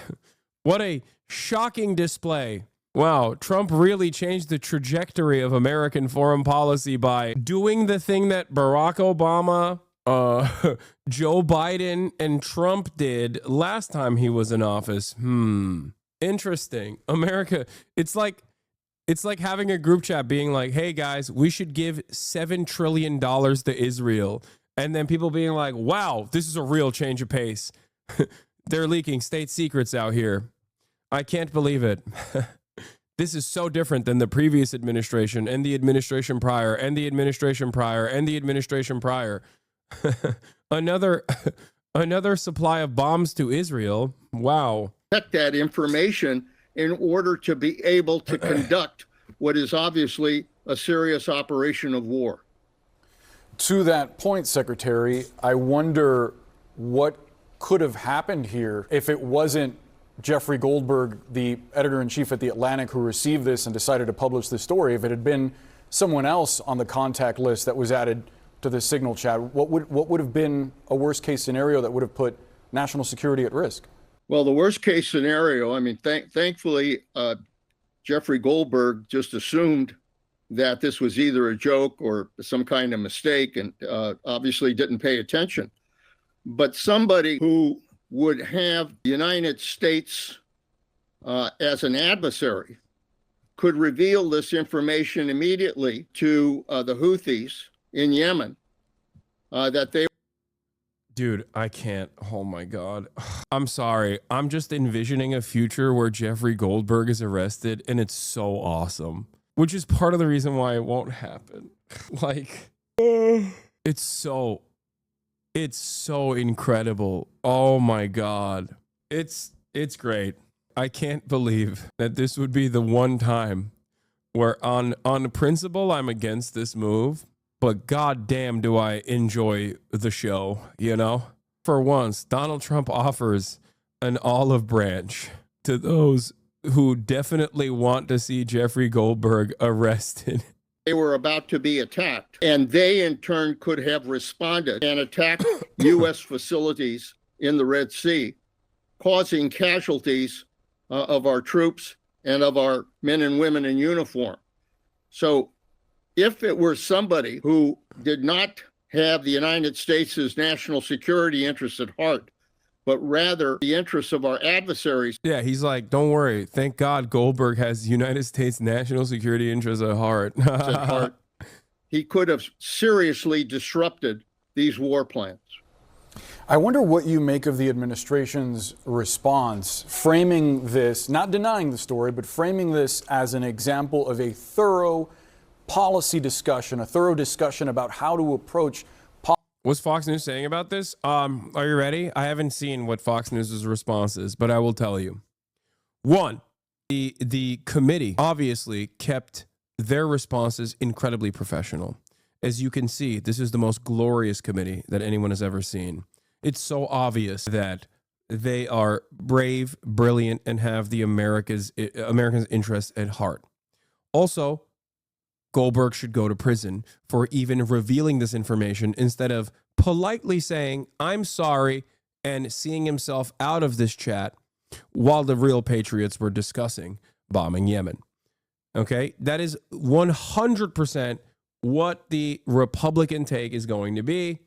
And people are already linking it. Let's take a look. Let's see if I got it. Let's see if I pre-watched it. Story today out of The Atlantic, where their editor-in-chief Jeffrey Goldberg has reported that he was accidentally sent sensitive information about military strikes in Yemen. The messages come from 18 national security officials. They were sent through the encryption app Signal, and there are indications that they appear to be authentic. I think there are two takeaways from this story as of what we know today. Wow. Let's see what the two takeaways from this story are.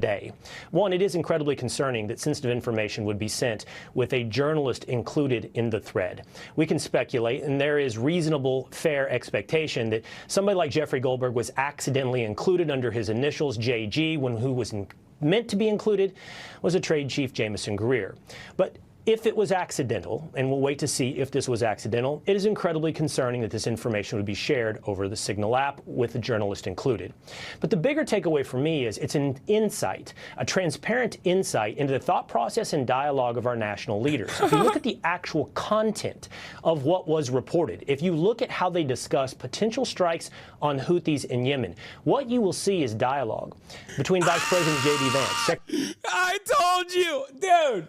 There you go. There you go. Oh, wow. Shocking that the state propaganda apparatus Fox News is saying, well, the dialogue here is fantastic. I mean, as you can tell, these are our glorious leaders are at work and they're doing discourse. They're doing dialogue. They're handling themselves in the utmost professional manner. Secretary of Defense Pete Hegseth, National Security Advisor Mike Waltz, Stephen Miller, Tulsi Gabbard, and many more in a very collaborative, open, honest, team-based attempt to... You know what's funny? I got down the individual talking points, okay? I got down the individual talking points. Oh my God. Come to the right decision after years of secrecy and incompetence. If you read the content of these messages, I think you'll come away proud that these are the leaders making these decisions. Oh my God. Oh my God. I mean, come on. It's not even a fucking, here, let's see what this one is.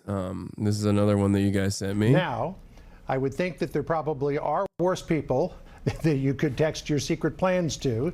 But it appears that Goldberg has acted responsibly here in writing this article. And while he outs a lot of the process of what happened, he did not specifically publish. Yeah, this is what I mean. He didn't like the fact that he was included is embarrassing enough for the administration, but like the way he navigated this was the way he navigated this story made the administration look good. It gave him props for being here. Okay, it gave him props for being a part of that conversation, and he gets to present himself as a journalist, but also he didn't like actually embarrass them. Publish the war plans as they apparently were transmitted to him by Pete Hegseth the morning of the attacks against the Houthis. Okay. Now, yeah, he is pro State Department through and through. Like he's not a real journalist. He's a stenographer. Are you seriously suggesting that this administration has the forethought to plan this in advance? No, I don't. It's a really interesting situation because like they're so incompetent and so stupid that they could have accidentally done that. I mean, I'm serious. Like I get it. I totally understand why this could be like this is a situation that could have gone a lot worse for the administration. And it was a happy mistake that they went with someone who was so pro Trump regime and just so pro Trump State Department. And Trump wasn't on the call. Like, he wasn't on the Signal group chat. I don't think he knows how to fucking operate Signal. Trump on the report at cabinet officials were discussing sensitive materials on Signal. I don't know anything about it. You're telling me about it for the first time. That said that some of your top cabinet officials and aides had been discussing very sensitive material through Signal and included an Atlantic reporter for that. What is your response to that? I don't know anything about it. I'm not a big fan of the Atlantic. To me, it's a magazine that's going out of business. I think it's not much of a magazine, but I know nothing about it. You're saying that they had what? They were using Signal to coordinate on sensitive materials and having to do with what? Having to do with what? What were they talking about? The Houthis? You mean the attack on the Houthis? Right. Well, it couldn't have been very effective because the attack was very effective. I can tell you that. I don't know anything about it. So effective. Isn't it damning that Goldberg's in the Trump admin Signal contacts? No, it's not. It's obvious. I mean, yeah, it is damning for Goldberg as much as it is damning for the administration, but it's also not surprising at all. That's what I'm trying to say. I'm trying to say that it's not even remotely shocking that someone like Goldberg would get invited to the Signal group chat on accident because they have his number. Part of my skepticism over the idea that Goldberg was added to this chat by accident, if you're pro-Trump, all the people involved are shown as concentrated and dedicated to fighting Yemen and as saying the same things in public as they do in private. That's what I mean, exactly. Anyone who's concerned with national security by doing all this is in a Signal chat is a non-entity to the current Republican establishment. Everyone of influence with that opinion was purged years ago. It doesn't make him look bad at all. It doesn't make these guys look bad at all. It makes them look like they're serious professionals. They're consummate professionals engaging in professional conduct and dialogue, basically saying the same things that they would be saying off camera. But also saying the same things that they'd be saying on camera. And the very fact that it's like Goldberg that was the person who was added to the conversation makes me feel like it makes me feel like I just don't think that they have foresight. They don't have enough foresight to do this deliberately. But also, it's something about it doesn't sit right. Policy toward the Houthis. Well, look, this is a chain of command. It's provided so that our top officials can have that conversation as to whether or not. I think people would be more angered that they were not secure enough. Yeah, I'm not angry. I don't care. I want them to be a leaky faucet. I don't give a shit about national security like that. Are you crazy? No. I want them to have all journalists. Put some real journalists in those fucking group chats. You kidding me? You think I care? You think I give a shit about the American war plans being disrupted by the most incompetent administration of all time? No, I don't. I think it's great. It's awesome. The only thing that I'm upset about is that it was Goldberg that was CC'd. Yeah, they should CC me in it, dude. Put me on the fucking group chats. To conduct these war plans There's no question this is legitimate. But what they're not paying attention to is that you've included somebody on the outside who has no business knowing about this information. There was a mistake here. Somebody on the Atlantic. Like, of course, Leon Panetta is going to be mad because he does care about the incompetence. But he's the defense secretary. No shit, he's going to be mad. I'm not the defense secretary. I have an antagonistic opinion towards the American State Department and the American intelligence and American empire in general. So for that reason, I'm like, great. Yeah, keep being incompetent. Who gives a shit? Got the most sensitive emails you can imagine at the federal level. That is a serious blunder. It has to be investigated, and somebody, frankly, needs to get fired. Who do you think that is, sir? Whoever put that chain together. Yeah, okay. We just watched this. So I want to see what they what else they were. So looking at it, bro, we got to go ahead and get it to at least 10,000. Okay, stop. So stupid. It's so stupid. It is the stupidest administration. God damn it. We're just so dumb. We're such a dumb fucking admin.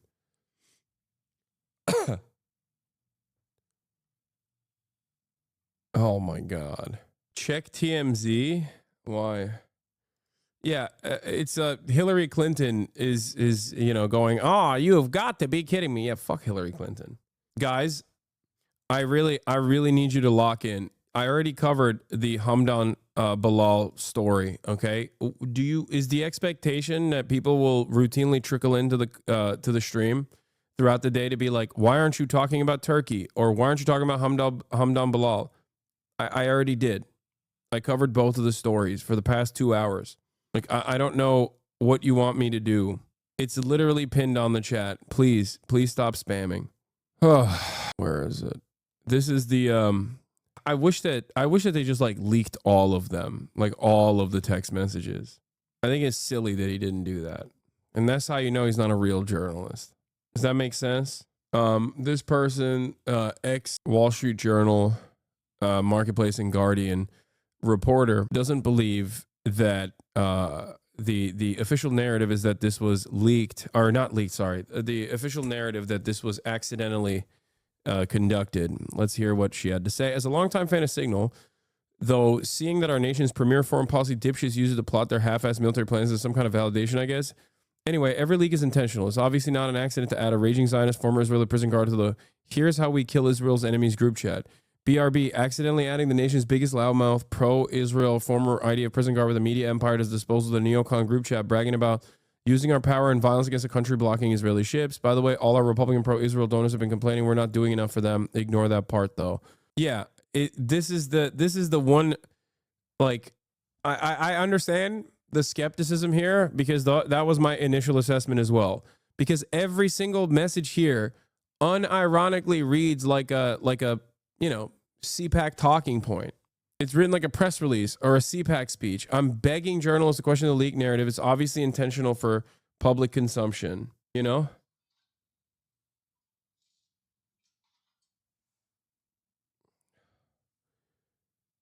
Like, it's interesting that there are very little slurs, very little gifs, jokingly, but also not joking, really. I think like in a real group chat, this would be... In a real group chat, I think there would be a lot more open discourse about how they're going to kill these dogs or whatever. Do you know how hard it is to add someone to a Signal group chat? It's highly intentional. It requires a couple screens of approval, and everyone in the chat can see when someone's added. If anyone is added or even changes their display name on Signal, the entire chat gets a notification. Additionally, all the messages before the person's addition are usually invisible to them. There's literally no way to add someone accidentally to a Signal group chat, and there's no way he can see messages he wasn't meant to see because they had to have been added after the notification he joined. This is what you see, what the entire group sees when someone is added to a Signal group chat. Yeah, but I think that was in the beginning. I think they just like set up the PC group chat with Goldberg in it. There are multiple barriers to inviting someone to a Signal group chat, and none of them are plausibly accidental or even secret. There are emails, invites, confirmations. I think in terms of like plausible explanation for this being accidental is that his name was like JG. His signal name is JG, and they accidentally added the wrong JG. But because there's so much that was revealed from it, that seems like a PR move to tell like the pro-Israel lobby, like, see, these are the considerations that we are making. No, not Jonathan Greenblatt chatter. Come on. No, the heads of the State Department are not going to add the president of the Anti-Defamation League into a conversation about bombing Yemen. Oh, yeah. White House Deputy Chief of Staff Stephen Miller proposes to extract economic gain from both Egypt and the EU if U.S. succeeds in opening the Red Sea by force. National Security Advisor Michael Wallace had previously proposed that Europe should foot the bill entirely. Account label P. Hexet posts a team update. I will not quote this from this update or from certain other subsequent texts. The information contained in them, if they had been read by an adversary of the United States, could conceivably have been used to harm American military intelligence personnel, particularly in the broader Middle East, Central Command's area of responsibility. What I will say, in order to illustrate the shocking recklessness of the signal conversation, is that Hexet posts contained operational details of forthcoming strikes on Yemen, including information about targets, weapons the U.S. would be deploying, and attack sequencing. Yeah. Oh, this is bullshit, like a lottery employee winning the lottery. Yeah, I don't know. But we're back to Channel 4. This is the story that they published an hour ago about the last round of bombing that Israel has conducted, killing almost 700 people. Israel says it targeted the surgery ward at the Nasser hospital in order to kill a senior Hamas official, Ismail Barhoum. Yes, I covered this already, He but I will wasn't the continue only covering person it. killed, of course. It was, said the Israelis, a precision strike, but this was a busy hospital, busy treating those injured by Israeli strikes the day before and the day before that. Many staff are scared, and some of them want to leave the place because they are very scared. They are in doubt that Israelis will target another department soon. So a lot of terror. Yeah. Attacking a hospital is a war crime, unless it's being used for military purposes, for example, as a firing position. Hamas says Barhoum was being treated in the hospital for injuries sustained in a previous strike. Israel also destroyed several family homes in Gaza City. It's not clear why. And what does why mean if you've lost all your toys and books as well as your home? Many Palestinians believe that Israel's real aim in restarting the war is to force them to leave Gaza, as President Trump has suggested, to make them go to Egypt or Jordan or Sudan or Somalia, somewhere, anywhere. We don't need food or drink or anything. We just want a safe life. We want security.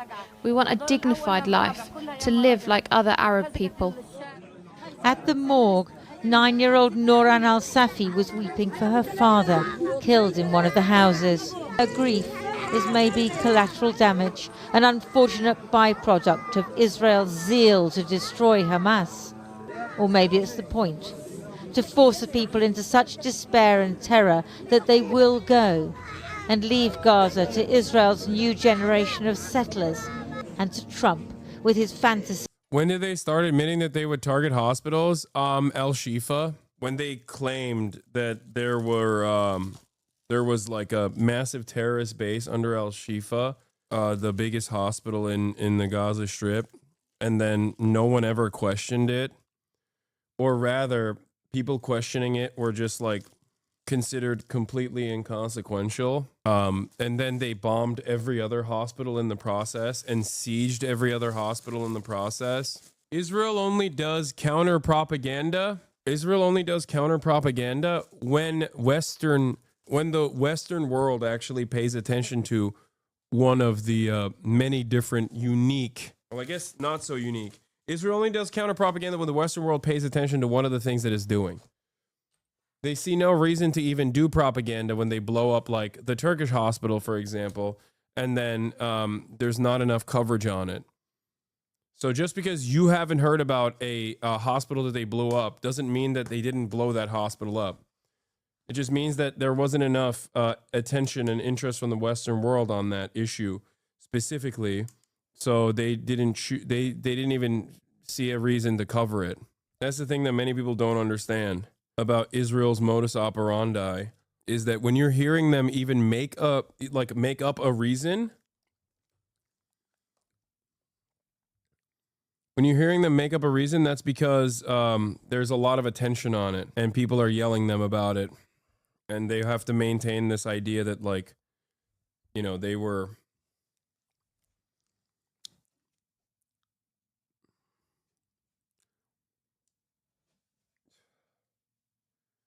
that they didn't mean to do it. Yeah, like the World Central Kitchen situation. Israel killed 300 aid workers, but the World Central Kitchen aid workers were Westerners, so a lot of people got mad about that. So then they had to do a counter-narrative operation on it and just basically lie. Voices of a new Mar-a-Lago rising from the ruins. Today, outside Prime Minister Netanyahu's house in Jerusalem, a small group of Israelis was protesting against his decision to restart the war and to sack officials who disagree with him. It's all an attempt to slow down his corruption trial, they say. The man himself did have to appear in a Tel Aviv courtroom, but his testimony ended early because a doctor said he needed his eyes checked. In northern Israel, an attacker rammed people at a bus stop, killing one, in what Israeli police described as a terrorist attack. He was seen shooting wildly before being shot himself. It's the kind of incident that makes Israelis feel unsafe, so many do continue to support the assault on Gaza. In Gaza, they prayed for the dead. Israel has killed some 700 people since restarting the war last week, including children. They show no sign of stopping.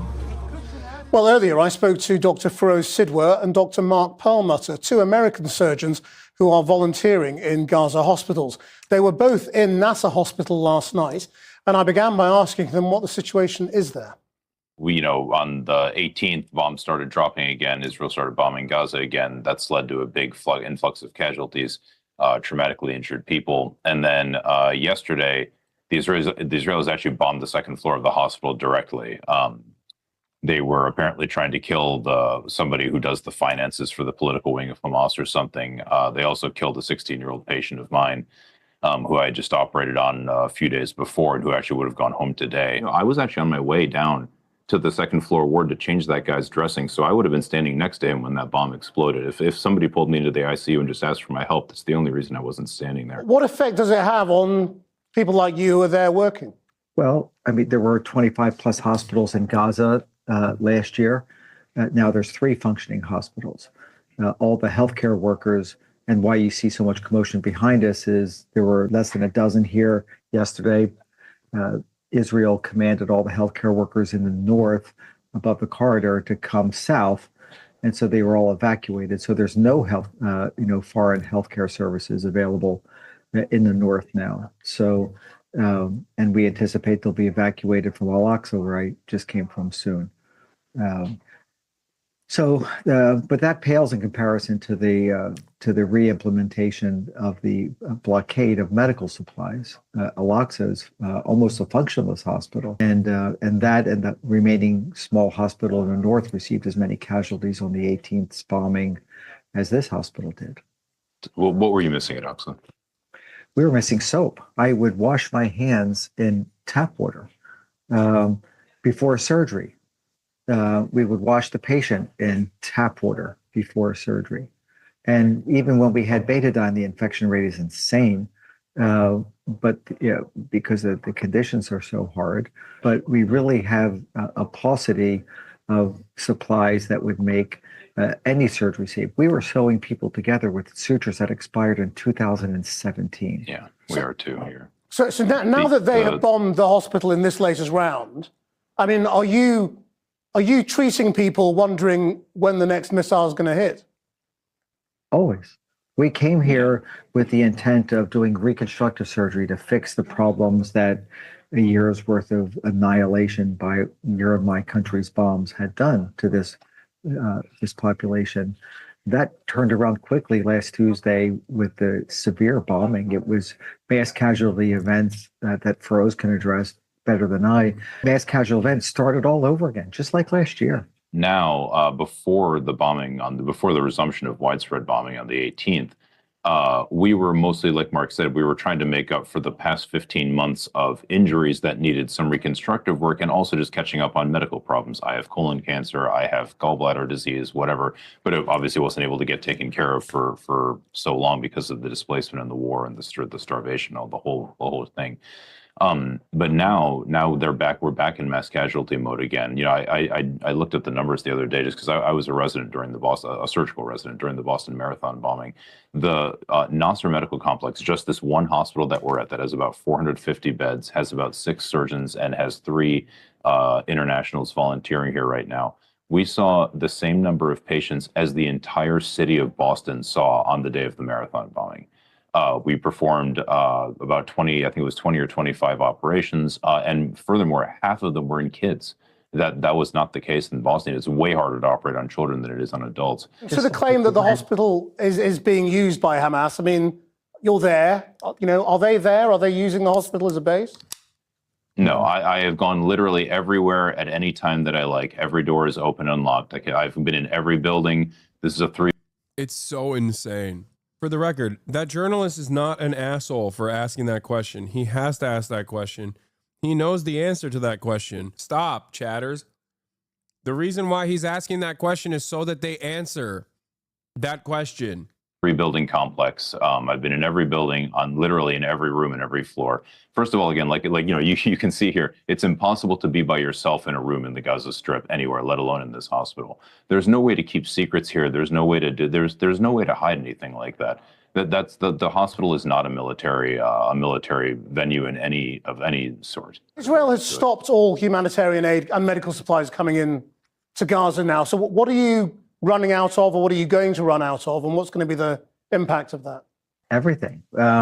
We have to, I fixed an elbow fracture on a kid tonight, and instead of using pins or plates and screws, I used drill bits as pins. The device that we use to make the holes in bone so we can put a screw, all I had were drill bits, and we left drill bits in him. We literally don't have enough standard run-of-the-mill orthopedic equipment that I would have used in 1960. Where's the guy? Did they get banned? Oh, you banned the guy who was like, Hamas uses civilians as a shield guy? I wanted to see what the classic attitude was. They hear American doctors being like, this is the worst thing I've ever seen in my entire fucking life, dude. And this guy goes, Hamas hides under hospitals, schools, and mosques. Israel's imperfect, but Hamas killed innocent civilians. Children and babies covering their bodies, burned in ovens. Quit simping for terrorism. I agree this war should end because innocent Gazan citizens are dying for the actions of Hamas. The killing needs to stop on both sides. There's only one side that's doing the killing. For the past 16 months, the fuck are you talking about, dumbass? God damn, what a fucking terrible piece of shit this guy is. Both sides. I don't like Israel either. Both sides, though. There are no both sides in a genocide, dude. What are you talking about? Motherfucker says, oh, I'm not pro-Israel. I think Israel is done wrong as well. But also, I'm going to use one of the classic ways in which Israel justifies bombing fucking mosques and schools and hospitals over and over again. Immediately after, the 2 doctors that are American, by the way, are actively telling you there's no fucking Hamas. There's no like military operation happening in a goddamn hospital. To repair. And added some fucking idiotic like hoaxes too. There were no babies being placed in ovens on October 7th, dumbass. Shut up. Repair fractures adequately. We still have some sterilization equipment. They couldn't give my child antibiotics today for his surgery. Really? Right. Oh. Can you estimate how long the hospital can keep functioning? I'd be guessing if I Right. did, but I can tell you it's if it was more than a week that we could survive without not survive, if it's more than a week that we could function to any standard, I would be shocked, honestly. Thank you both very much indeed. Thanks for your time. Thank you. Joining us now, U.S. Special Envoy to the Middle East, Steve Witkoff, has also been taking part in those talks between Ukraine and Russia on behalf of the White House. I can't wait for Israel to get rid of Hamas. Yeah, it's not a real thing. You can keep fantasizing about it over and over again. Maybe it makes you feel better about the genocide that you're supporting, where you're like, oh no, there's a reason for all of these dead children. There's a reason for all of it. It's because Israel is getting rid of Hamas. That's not how it works. Today it's called Hamas. Tomorrow it'll be called something else. At the end of the day, as long as the occupation continues, people will resist against it. So if you truly want, I'm not joking. No, I know you're not joking. You're a morally repugnant dipshit who is trying to internalize the genocide support that you have right now by trying to masquerade it as some good reason. Like, oh, we're getting rid of Hamas. That's why we're doing unrestricted baby murder. No, you're just a fucking monster, but not a particularly intelligent one. And that's why you can't analyze the situation. You don't even hear your own fucking generals on the side that you're supporting going, there is no military solution to Hamas. This has to be a political solution because, lo and behold, guess what? It's not Hamas. Hamas is but a name, okay? You can't kill an entire people's need for emancipation. That's the most human position that they have. So if they killed every leader in Hamas, tomorrow there would be another fucking group that props up that says, hey, I don't like that you're killing my family. I don't like that you're dominating my life. Hamas itself was not around in 1948. It was nowhere near as popular of a movement until even 2005. In 2005, it barely won over Fatah. Anyway, it's okay. You're a dumb piece of shit and a fucking neo-Nazi. And I don't think that I'll be able to ever convince you on this matter. But it's all right, dude. Don't worry. If you're truly wondering how to end any sort of resistance against Israel, well, then the solution is fairly simple. Stop Israel oppressing people. Of course, that'll never happen because they have security concerns. People wondering why Israel is a fucking pariah internationally. I wonder why. 4-year-old Janine drifts in and out of consciousness. An Israeli airstrike hit her home last week while she was sleeping, killing her mother and 25 other family members. Bleeding from her brain, she desperately needs surgery. But her doctor says she won't survive that surgery in this Gaza hospital. They don't have the specialized equipment that's needed. For over 3 weeks, Israel hasn't allowed anything into Gaza. No food, no fuel, and no medical supplies. A blockade that is pushing hospitals here to the brink once again, endangering their ability to treat patients like Janine. So this is the drugs that we have in the department. Dr. Mohammed Mustafa, an Australian doctor volunteering at Al Ahli Hospital, says they are quickly running out of basic pain medications and anesthetics. And this is now the main hospital in northern Gaza. He says diagnostic equipment is also in short supply. The ER has no ventilators, one working ECG machine, and only one heart monitor can measure blood pressure. When we have these drone attacks and these missile strikes, we could have up to about 100 patients in here and only one area that can do blood pressure. And so when crisis hits, you can feel this already strained. Honest question, I thought all the hospitals are bombed and destroyed in Gaza. Does this look like a normal hospital to you? Like when you look at this, because there are parts of the hospital that's a standing structure, you're like, oh no, this must be like a lie that people are saying that all hospitals were bombed. Do you know how large hospitals look like normally? This is the hollowed out shell of one of the remaining places that you can consider a hospital. I don't know if you noticed, but like the fucking blurred out children are not even on beds half the time. They're on the ground. They're being operated on the ground.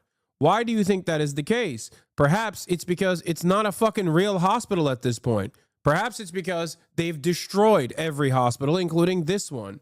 100 patients in here and only one area that can do blood pressure. And so when crisis hits, you can feel this already strained hospital buckling under the weight of it all. On the night Israel breaks the ceasefire with a massive aerial attack, every inch of this hospital is packed with casualties.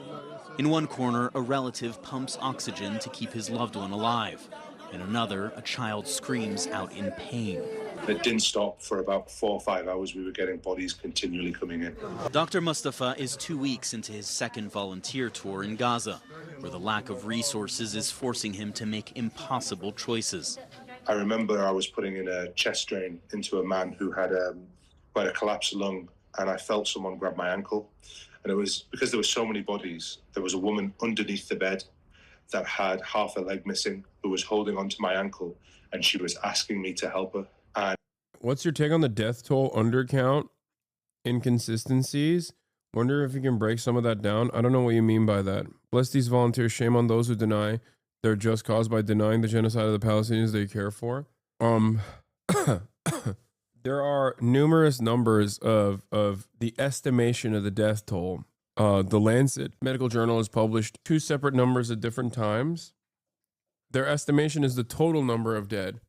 There's a reason why when Donald Trump says, oh, there's 1.7 million people in Gaza now. Okay. The official number of the Gazan population before October 7 was 2.2 million. There's a major disparity. When the Palestinian Health Ministry talks about the 50,000, they're talking exclusively of confirmed casualties that Israel has directly killed with bullets or bombings. There are many issues with an accurate assessment of getting an accurate assessment on casualty numbers when Israel has deliberately destroyed the hospital system in Gaza. This is part of the reason, because war, especially in our century, is not only conducted on the battlefield, it's also conducted through information warfare. So in an effort to silence the people that are giving you real-time estimates of the cruelty that Israel is subjecting people to, they will just go and kill them. But there's also a tremendous number of deaths due to starvation, due to other health complications that happen when you shut down the entirety of the hospital system, like people that die from cancer, people that die because they don't have access to medication. When you factor in all of those people, the number is far larger. Far larger. Wait, what?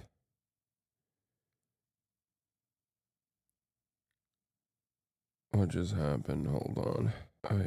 All right. Let's talk about Vladdy Poo. Welcome to Fox News Sunday.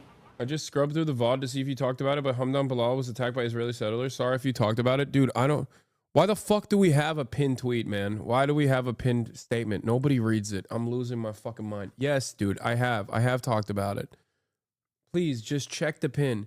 You did not scrub the VOD because I did talk about it. And if you scrubbed the VOD, you would know that I had talked about it. Oh.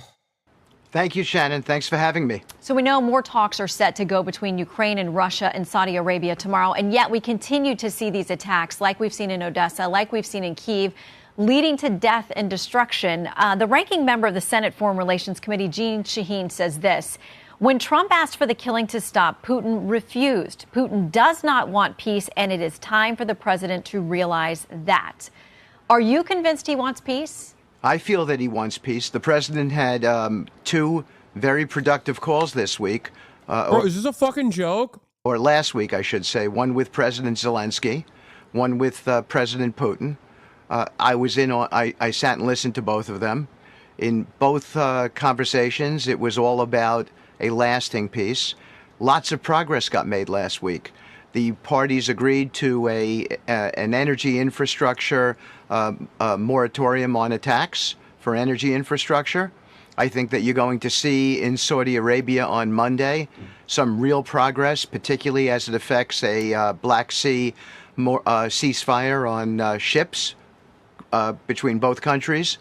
And from that, you'll naturally gravitate into a full-on shooting ceasefire. Okay, you have said recently you don't, quote, I don't regard Putin as a bad guy. You've said you feel like you can negotiate with him, but here's how the National Review describes him. They said he's a tyrant who murders, maims, and imprisons his critics, who has abolished civil society and independent media in Russia, who has invaded a neighbor, engulfing that country in violence for the purpose of crushing and subjugating it. Goes on to say that Russian forces have committed mass kidnapping, torture, rape, and murder under Putin's guidance and leadership. So where do you get to that assessment about him not being a bad guy? It's just crazy to imagine a world where they talk about Israel on such terms, because it is like 100% applicable to Israel. Just a thing that I always have on the top of my mind whenever I hear the media remember their morality when covering a large regional power work to destroy the smaller country that it's bordering. They never seem to have that energy for Israel. You know, Shannon, I met with President Putin twice at the direction of the president, because everything I do is at his direction. And they were productive meetings. We accomplished quite a bit. We opened channels of communication. President Putin told me at the first meeting that he had had no conversation with the prior administration, in particular President Biden, for 3.5 years. I'm not sure how anyone would expect an end to a conflict when you're not communicating. So we had a very, very good conversation, productive. We discussed real ways to end this conflict. That led to a second conversation. First conversation being close to 3.5 hours. Second conversation being in that time, in that space as well, 3.5 or 4 hours. That led to by the end of the second conversation, we had proposals on an energy infrastructure ceasefire and a Black Sea moratorium on firing on each other. I think it's crazy that Vladimir Putin is not even fucking remotely interested. People say like, oh, why are people acting like Putin's word is solid? Bro, Vladimir Putin is not even giving them the W that they are desperately looking for. They're basically begging him at this point to like give them any W whatsoever. And he is not complying. He is in a way behaving exactly like Israel, ironically enough. So it leads me to believe that I guess now it's not only Israel that gets to behave this way. It turns out our adversaries also behave like Israel as well. And there's not really much you can do about it. It's crazy.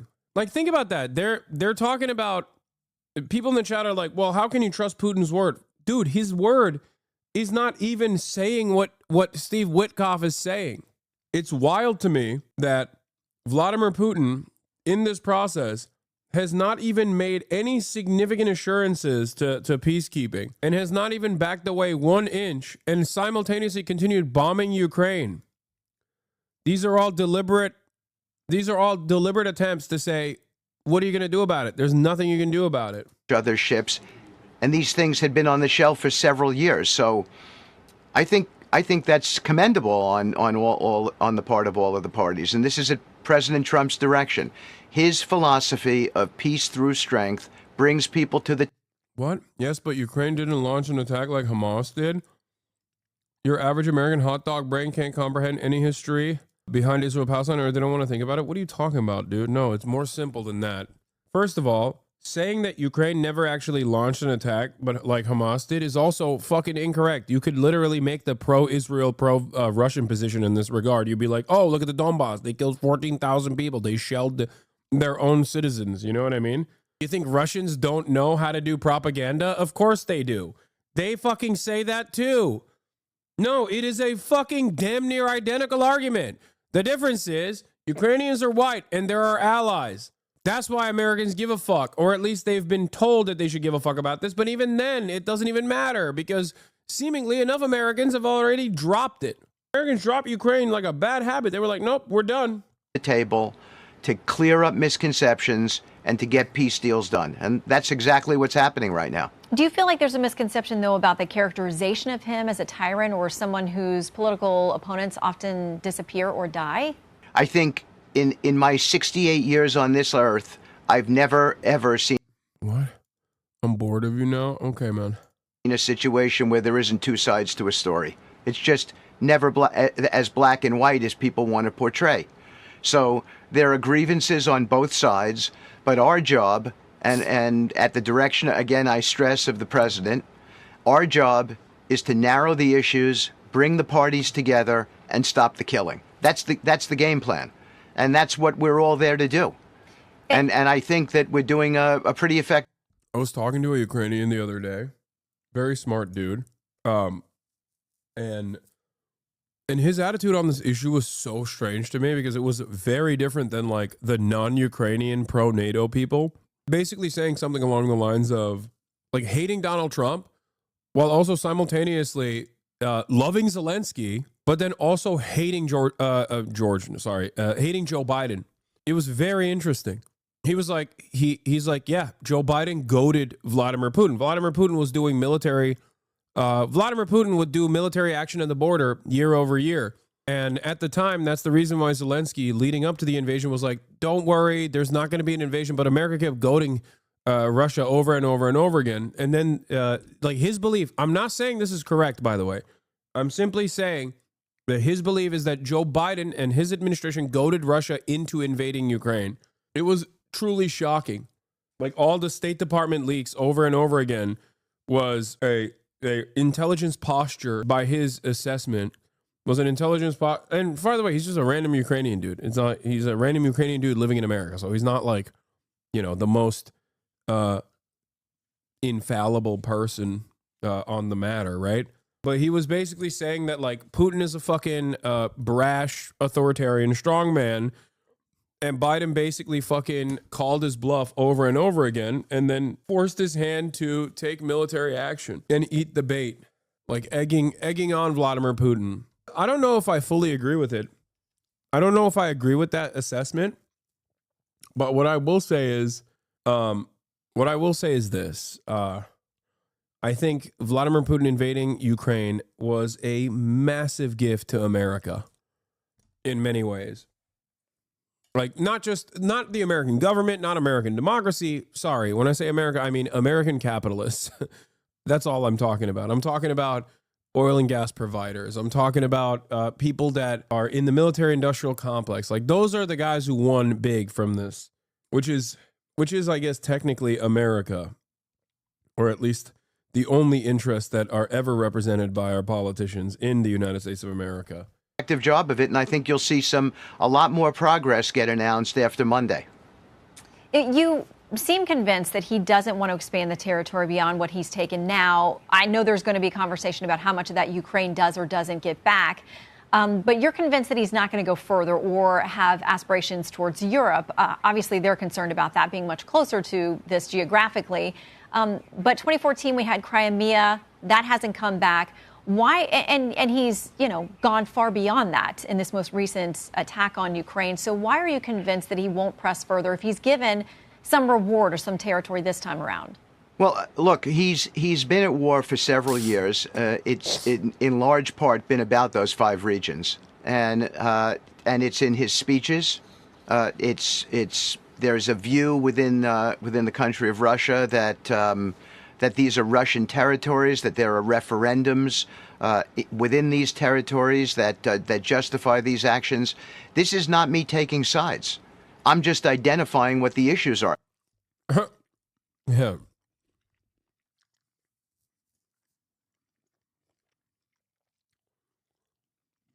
Yeah, it's a little different when you're talking about Eastern Ukraine. People will say, like, people always bring up my Crimea takes on this, but, like, yeah, no shit, dude. Everybody fucking escaped Eastern Ukraine. What do you mean they did referendums? He's like, listen, I'm not saying Putin is right, but I am implying it heavily. I would never say Vladimir Putin is right. I will simply imply it through this entire process. Come on. These guys are Russian. Russians and Ukrainians are brothers. They're a brotherly nation. It's just more Russia, is what I would say if I was defending Vladimir Putin. Come on. I've never seen a conflict that can be resolved without level setting the facts, and we're level setting the facts. Now, I've been asked my opinion, so about what President Putin's motives are on a larger scale, and I simply have said that I just don't see that he wants to take all of Europe. This is a much different situation than it was in World War II. In World War II, there was no NATO, so. You have countries that are armed there. To me, it just does. I take him at his word in this sense. So, and I think the Europeans are beginning to come to that belief too. But it sort of doesn't matter. That's an academic issue. The real issue here, the agenda set forth by President Trump, he is my boss, and I adhere to that fact. The agenda is stop the killing, stop the carnage. I think it's stupid to take him at his word on that issue because, like, I think, look, if he had the manpower and the tech, he would do it for sure. There's no, like, but he just doesn't. He just doesn't, and he will never have it. Like, I don't even think if Russia and America were role reversed, they would have the power to militarily overtake the entirety of Europe. If America was if America was in the location that Russia was in, I don't think America in all of its might and all of its military would be able to permanently occupy the entirety of the European continent. They would not be able to. I don't even think Russia is capable of permanently occupying the territories of eastern Ukraine that it currently has. It's just not happening. One, there's nukes, and two, insurgencies are impossible to deal with. So I don't think there's any capability. I don't think there's any capability for Russia to overtake like even Eastern Europe at this point, especially because of NATO. But even without NATO, it'd be far too difficult. That's it. In this day and age, you can get a fucking you can get a drone from Alibaba that has that has a capability of dropping grenades on people. Like, insurgencies are so much more powerful than they ever were. You're not just like throwing rocks or Molotov cocktails at a fucking tank. That's why people constantly, all the war nerds that I follow, constantly talk about how like tanks are no longer reliable in the battlefield. Like, tanks no longer have any motion in the battlefield whatsoever. They're done. You have a multi-million-dollar hunk of metal that turns into nothing. Like, that turns into a shit box because it can be completely dismantled by a fucking drone. If a maximum $10,000 drone can destroy like a multiple $1 million tank, you can't use it anymore because wars are done through attrition. It's about how much money you can waste. It's about how much money your enemy has at its disposal. And if a shitty ass drone can just destroy a tank, it's over. It's done. Especially because they're readily available, accessible. You can use it from afar. So that's the way I see it. Huge oversimplification, to be honest. They've been used differently, but still crucially important in Ukraine. I guess the only utility for tanks in Ukraine is that it's like out and about open fields and you can still ride it. Whereas like in terms of counterinsurgency, tanks are a fucking death trap. There's two reasons I think why tanks are no longer as hot as they used to be. One is because when you're doing a counterinsurgency action in a fucking city, you're cooked. You can get flanked from multiple locations. There's no way that you would be able to protect the tank at that point.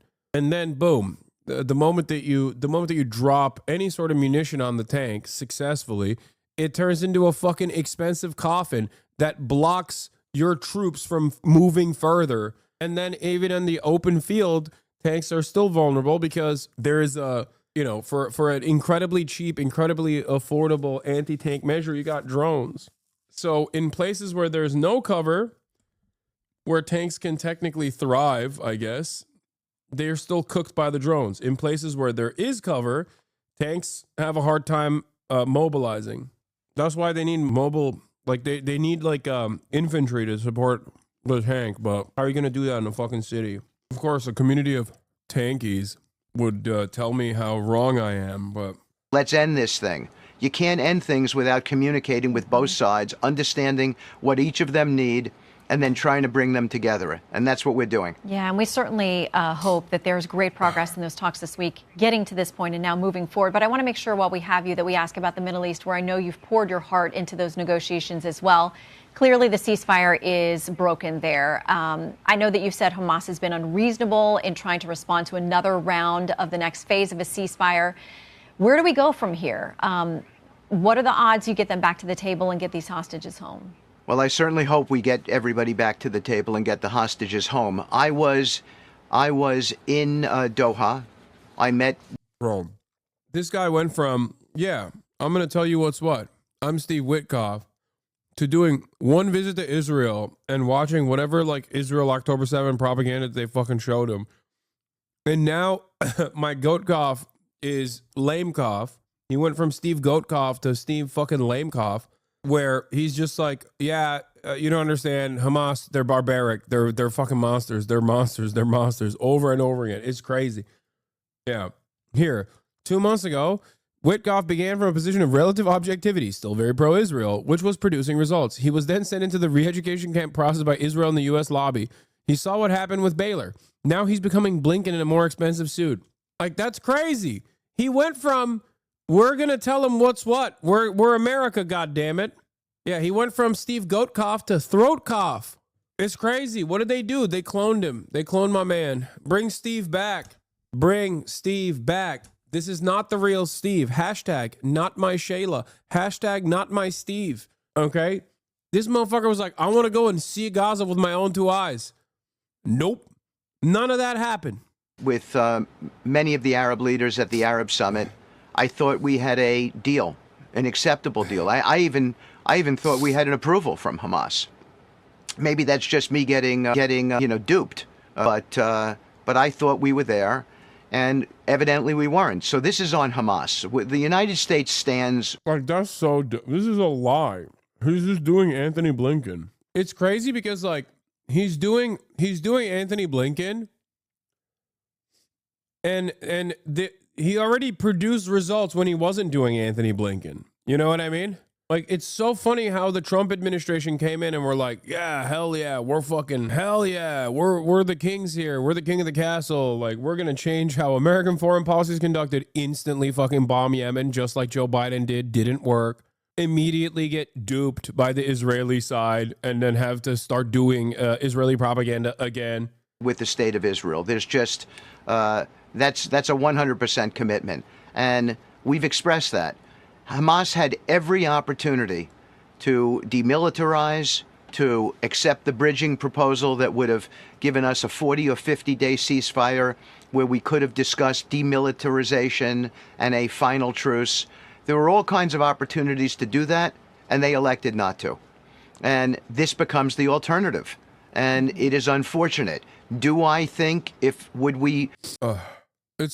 ridiculous. It's the same exact lie that Anthony Blinken and Joe Biden told. Now, of course, because it's Steve Gotkoff saying it, put some respect on it. Obviously, dumb American lovers of MAGA and Donald Trump are going to believe it. But yeah, very stupid situation. Be amenable to a reach out from Hamas? Of course we would be. No different than in the Russian conflict. We want to end the killing. But we need to be clear who the aggressor is here. I feel like my goat had some beautiful properties aligned in Doha. I don't know what happened. The Israelis were like, no, you don't understand. Tel Aviv. We'll give you real estate in Tel Aviv. You know? He changed his tune real quick. And that is Hamas. Well, and quickly, I want to ask you before you go about Iran. The president has sent a letter to the supreme leader there, giving a timetable for negotiations over their nuke program. 2 months. What happens if you get to the end of the 2 months without progress? Well, this follows exactly the talking points that me and you have just gone over in Russia, Ukraine, in the Middle East, and now Iran. Again, our direction. The president made a very, very big move, in my view. It was to reach out to Iran. There are many out there who would have thought that Iran, in their position, would have reached out to us. But we weren't waiting, and it's not a sign of weakness, it's a sign of strength. We don't need to solve everything militarily. It's not to say that if God forbid we're pushed to that point, that we're not going to use military action. We would under certain circumstances. But here where our signal to Hamas, to Iran is, let's sit down and see if we can, through dialogue, through diplomacy, get to the right place. If we can, we're prepared to do that. And if we can't, the alternative is not a great alternative. And I need to be clear so everybody understands President Trump's position on this. Iran cannot have a bomb. We cannot allow them to proceed to weaponization and a nuclear arsenal. It cannot happen, and it will not happen. Well, you've got several difficult assignments. We know the president has great confidence in you, and we wish you all the best in making progress on these really difficult foreign policy challenges. Steve Witkoff, thank you. Click here to subscribe to the Fox News YouTube page to catch our hottest interviews and most compelling analysis. You won't get it any. Yeah, they want to go to war. They want to go to war with Iran.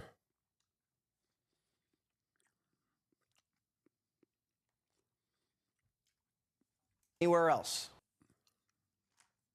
That's it. It's so over.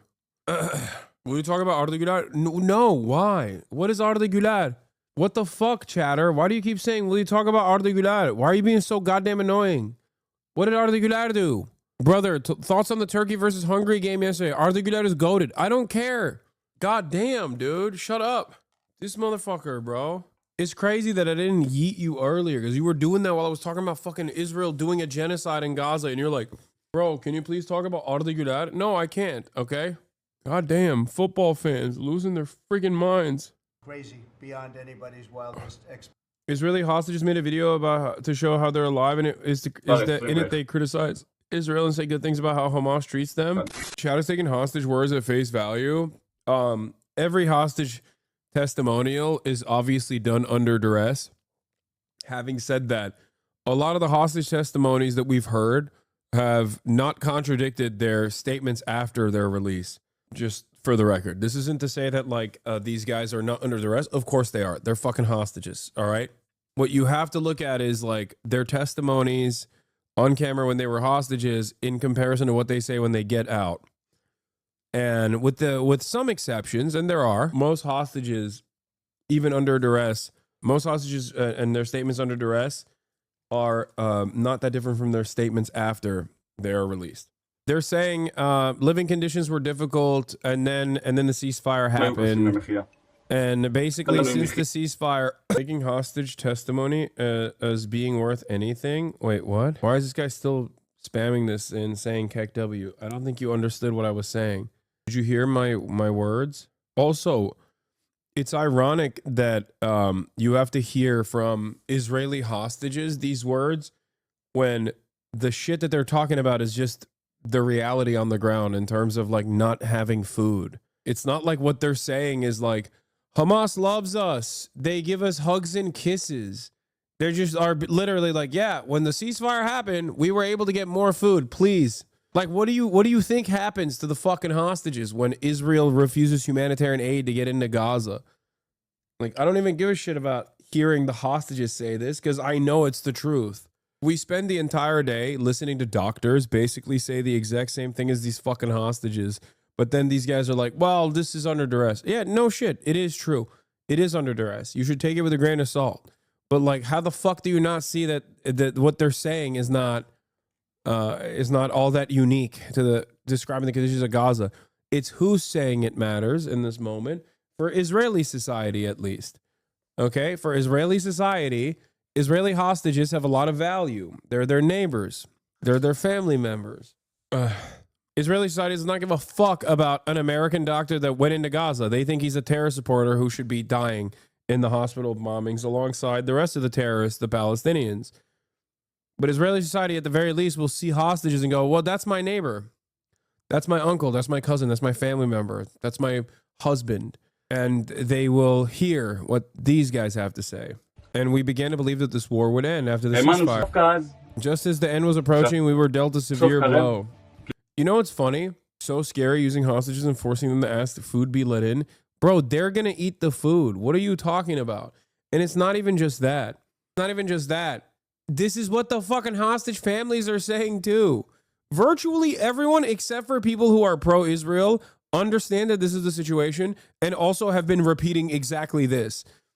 I guess everyone is mind controlled by Hamas propaganda at this point. Oh, that chatter was being sarcastic. Like this right here. You know what I mean? Let's say these guys are under duress saying this. Okay. Fucking Noah Argamani literally testified at the United Nations. She was there at the behest of Israel. She was invited there by Israel to offer testimonial on the harrowing nature of being a hostage to Hamas. In that testimony, she openly stated that Israel fucking killed her friend, the other hostage. Like when Israel bombs Gaza, you know who fucking dies? Israeli hostages. She testified. She testified to a basic fact that we all understand, which is that, yes, the Israeli hostages in Gaza will also be in harm's way if Israel bombs Gaza. Why are you staying silent about the protests in Turkey? It's because I love Recep Tayyip Erdogan, bro. It's because I love it. It's because I love what he's doing. He's doing my favorite shit, which is suppressing. You talked about Turkey's withdrawn from treatment. Turkish chatter isn't fucking in here when I'm talking about Turkey every single day. Every day. The reason people keep saying is Asmongold made a video saying you were being quiet about it. No, he didn't. There is no... Asmongold used his opportunity in the spotlight to fucking lie, and no, he did not do that. Chatter is lying. There is 0% chance that Asmongold said that I was fucking... What? No. He did? Where? No, there was a comment underneath the Asmongold channel that got upvotes that claimed that I was not talking about Turkey. No, that was just a comment. That wasn't Asmongold's own statement. I swear you saw this yesterday. No, we read a fucking comment from a dumbass in his community. Oh my God, my chat is just as stupid as Asmongold's chat. Oh my God. Oh my God, my chat is just as stupid as Asmongold's community. Oh my God, I'm losing my mind. There's a difference between someone in Asmongold's community saying, you know, you think that the most popular left-wing political streamer in the world who's also Turkish wouldn't be covering this, but from what I understand, he isn't, versus Asmongold making a video or a clip or a statement about how I have not covered the situation in Turkey.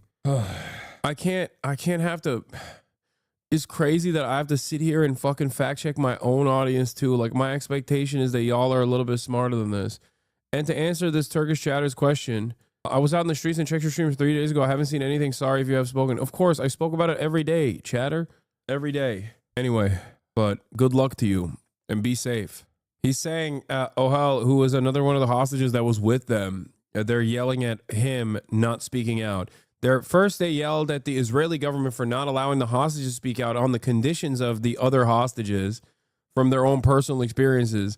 And then he's saying, he directly calls out one of the hostages and says, you were with us. Here, you've been allowed to go back to your wife and family.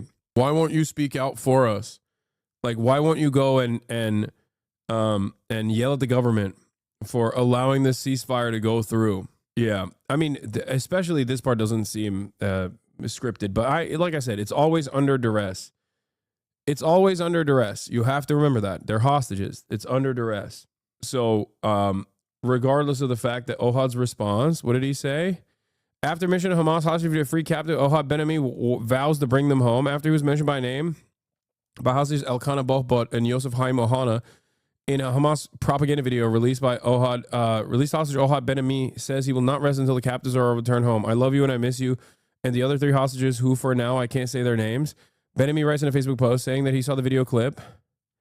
They fear for their lives. They are lacking all hope. As we speak to the conditions of their captivity are being worsened. Their food is being reduced since we return to fighting in Gaza, writes Ben-Ami, who says he is currently in Germany as a part of the efforts to lobby for their release. Ben-Ami demands that every hostage returns home. Not today, but already yesterday, even if it means an immediate stop to the fighting. He says that Israel can deal with this Hamas later. That's not what the hostage was asking. Wait, what? No, the hostage was saying, like, talk about our conditions here and talk about how Israel is not fucking, Israel doesn't give a shit about us.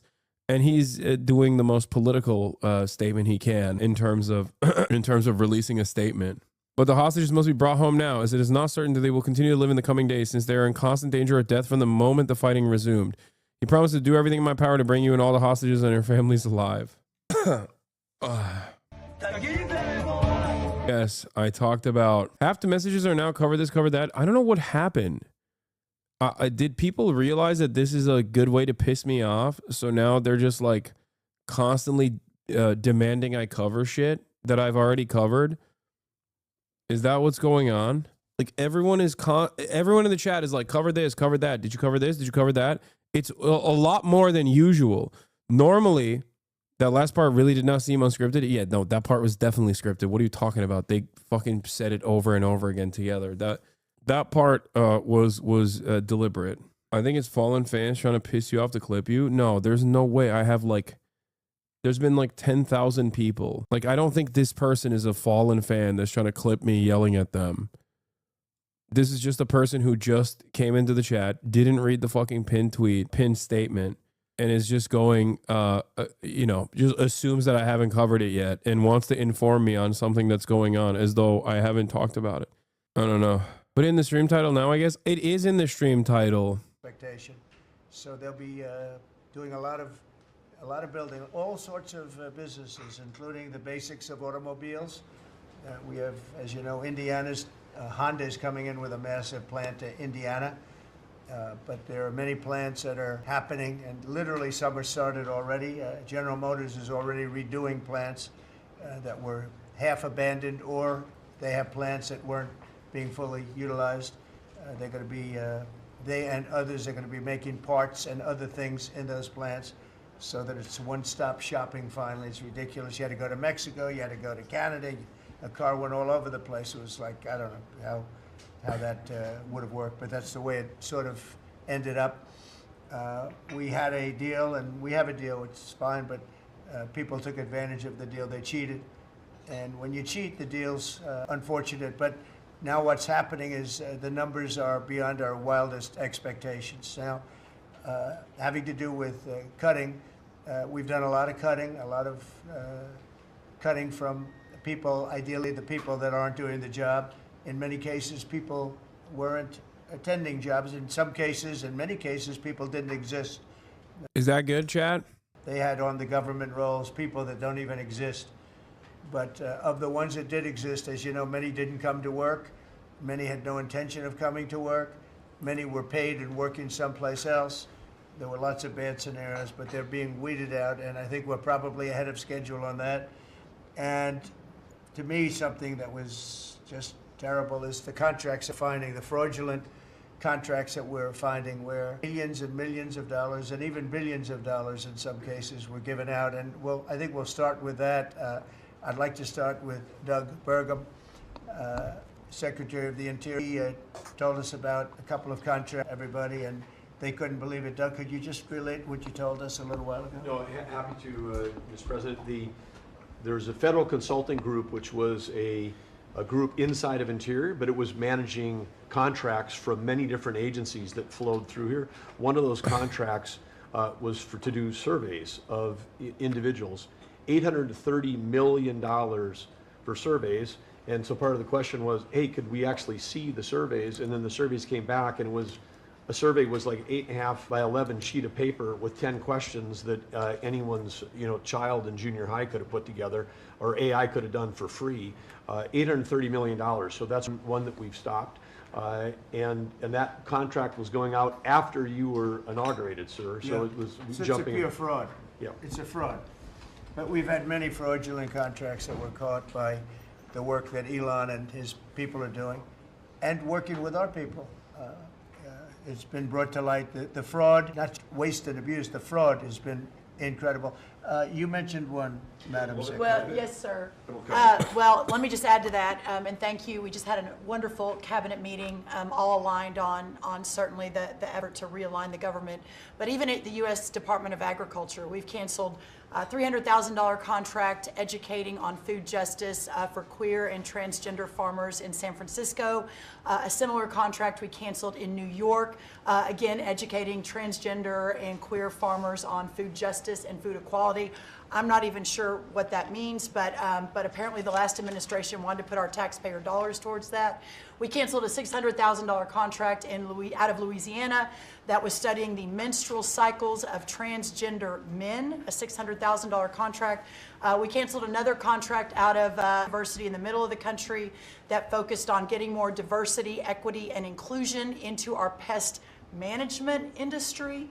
Again, these are nonsensical. It makes zero sense to use taxpayer dollars to fund these. I know these are just a few examples of the hundreds and hundreds that we have found. One case of fraud was with the Small Business Administration, where they were handing out loans, $330 million worth of loans to people under the age of 11. I think the youngest, Kelly, was a 9-month-old who got a $100,000 loan.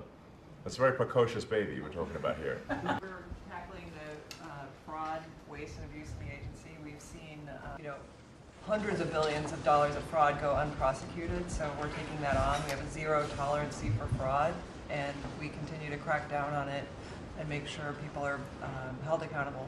And you have a lot of that, found far too much of it. It's a pure fraud. We like to use the words waste and abuse because they sort of sound good, but many of these things are pure fraud. Now, there was a contract that you've heard about where Stacey Abrams got $2 billion just before we took over, and it was a rush to get her the money, and that was environmental, and nobody knows what she was doing. But $2 billion. If you got $2 million, that's a lot. If you got 200,000, that's a lot.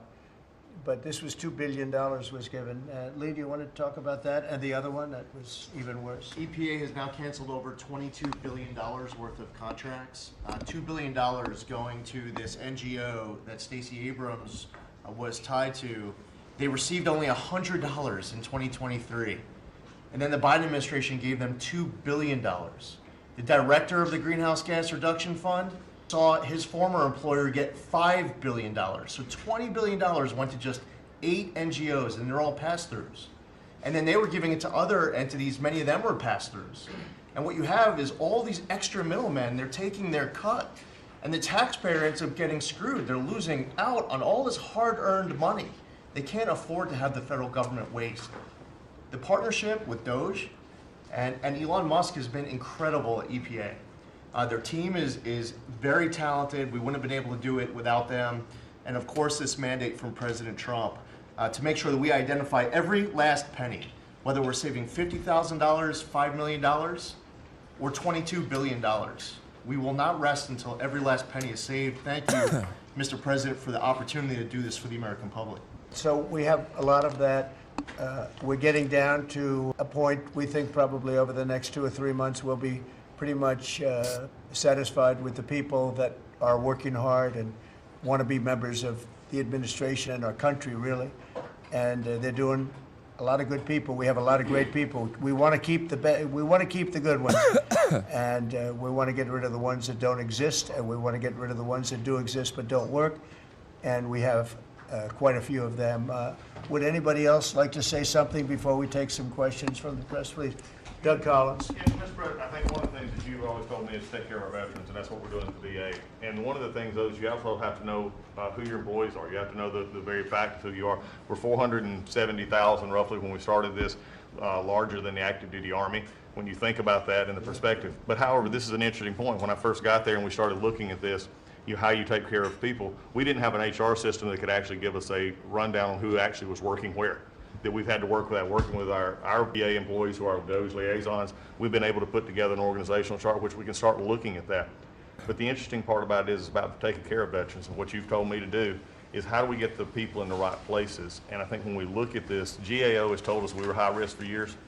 The previous administration put literally tens of billions of dollars and tens of thousand employees over the last 4 years, and we saw our statistics basically stay the same or go down. Backlogs went up. You know, maybe the question is not money and employees anymore. Maybe it's the organization and how we effectively deliver for the American people. And that's what we're going to do.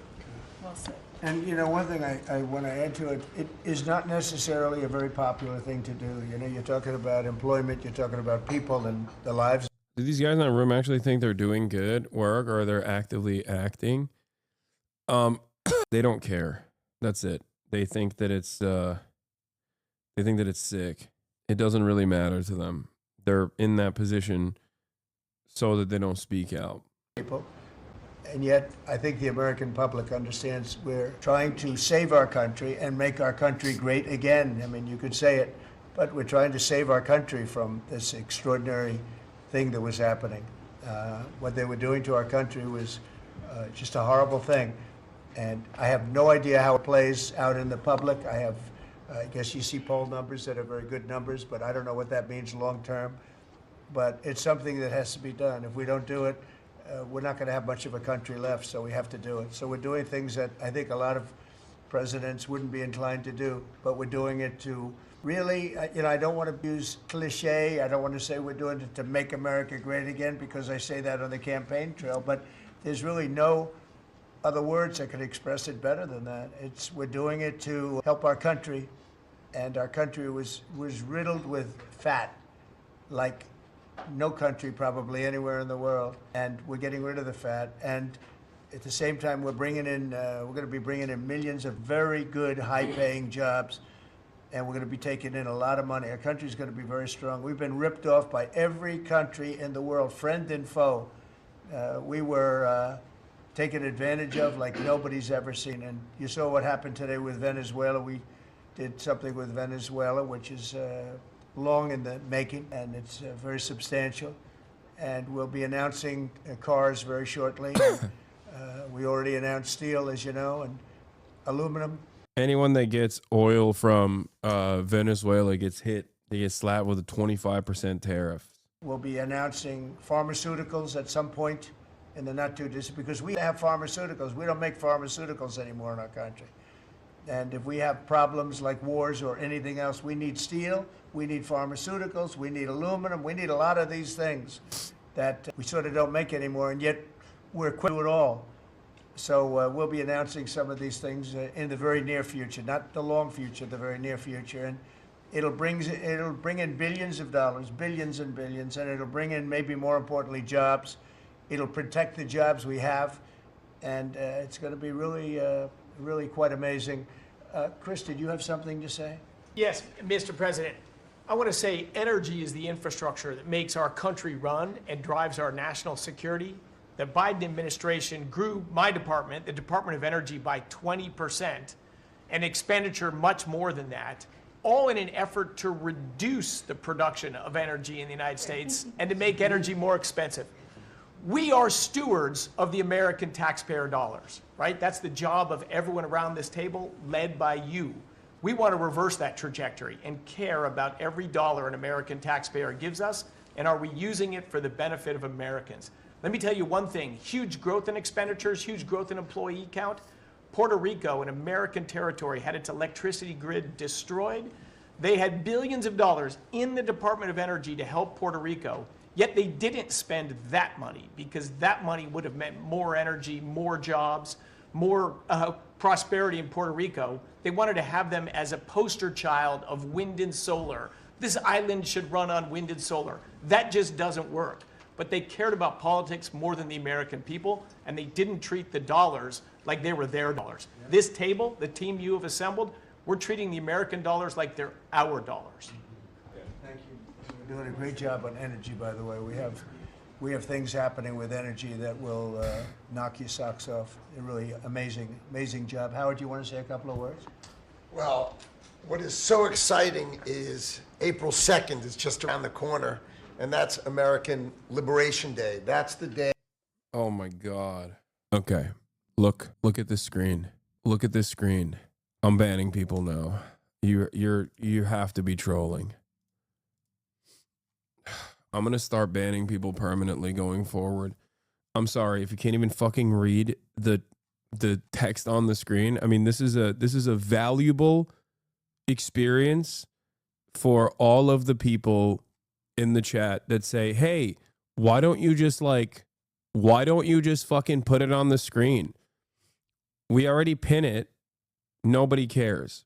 I put it on the screen. Nobody fucking cares. What do you want me to do? Do it like this?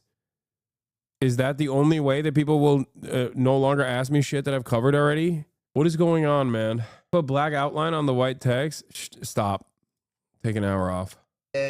When the rest of the world starts to treat America with respect, and your leadership understanding how the rest of the world treats us, and what balance and what fair trade finally is going to take care of America. It's going to launch the External Revenue Service to start to build the power and prestige of America back. And I'm honored to be helping you on that course. It's an interesting term, right? The External Revenue Service. We're going to take in a lot of money from the outside, and that's going to keep our... Oh my God. No, we don't have... I don't think we... Make the text bigger and in red. You are the dumbest person on the planet if you think that's going to change anything. I understand chatters want to be the first to inform me about an issue, okay? I don't know what happened today, but this is the first time where I've genuinely been like, I don't know what's going on. Where since I started the broadcast, everyone has been literally blasting the same 3 stories over and over again while I'm in the process of covering it, or just as I stop covering it and move on to the next story. I don't know. I don't know what's going on. I think maybe because I'm sick, I can't deal with it. Maybe because I normally don't. I'm trying to be patient, and it's fine because I understand where it comes from. There's a lot of people that are coming in with good intention, you know? just people want to be the first to let me know about a story. Why this shit triggers you so much, just ignore it. Dude, are you kidding me? Have you not been paying attention? Tax is low, and I think getting a lot lower. It's going to be a lot of money, and that will, the external will take care of the internal to a large extent. So I think it's going to be a beautiful transformation. Linda, you might say a couple of words. You've done so amazing. It's a 50% cut, and more importantly, we want to bring education into the states. We're at the bottom of the pack, but we're the most expensive per pupil. And we want to bring education back to the states where they can teach the students lovingly with their parents and with the boards and everything else. And they'll be every bit as good as these other countries. These states, these individual states will do a phenomenal job. You want to say something? Yes, sir. And if we think about education, if we don't address the issues in education. Oh my God, fucking God, Linda McMahon, what is going on in this country? Every day a fresh new hell. Now and start getting our scores up.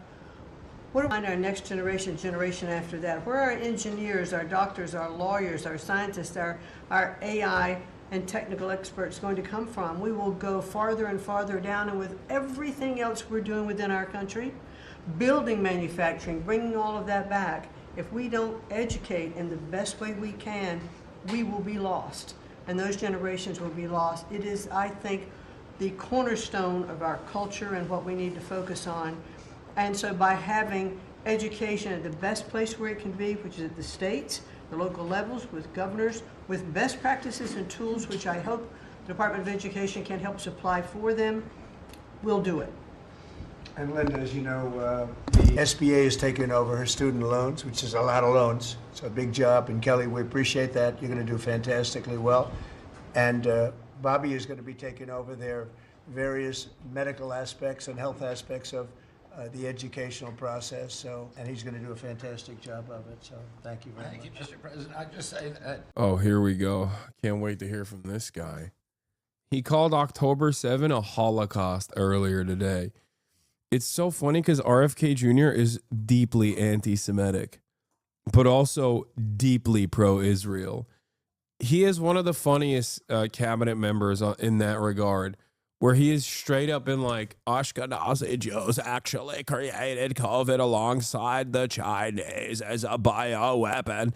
And then lo and behold, he's the fucking department. He's the head of the HHS. And while he was running for president, he was like, we have to do everything we can to keep supporting Israel. Oh my God. Oh my God. We have to do everything we can to support Israel, which is controlled by Jews, just like America. And they're doing bioweapons. If we don't stop, we need to stop the Jews and their bioweapons. But also, the only way to do that is by helping Israel become a Jewish ethno-state. It must be.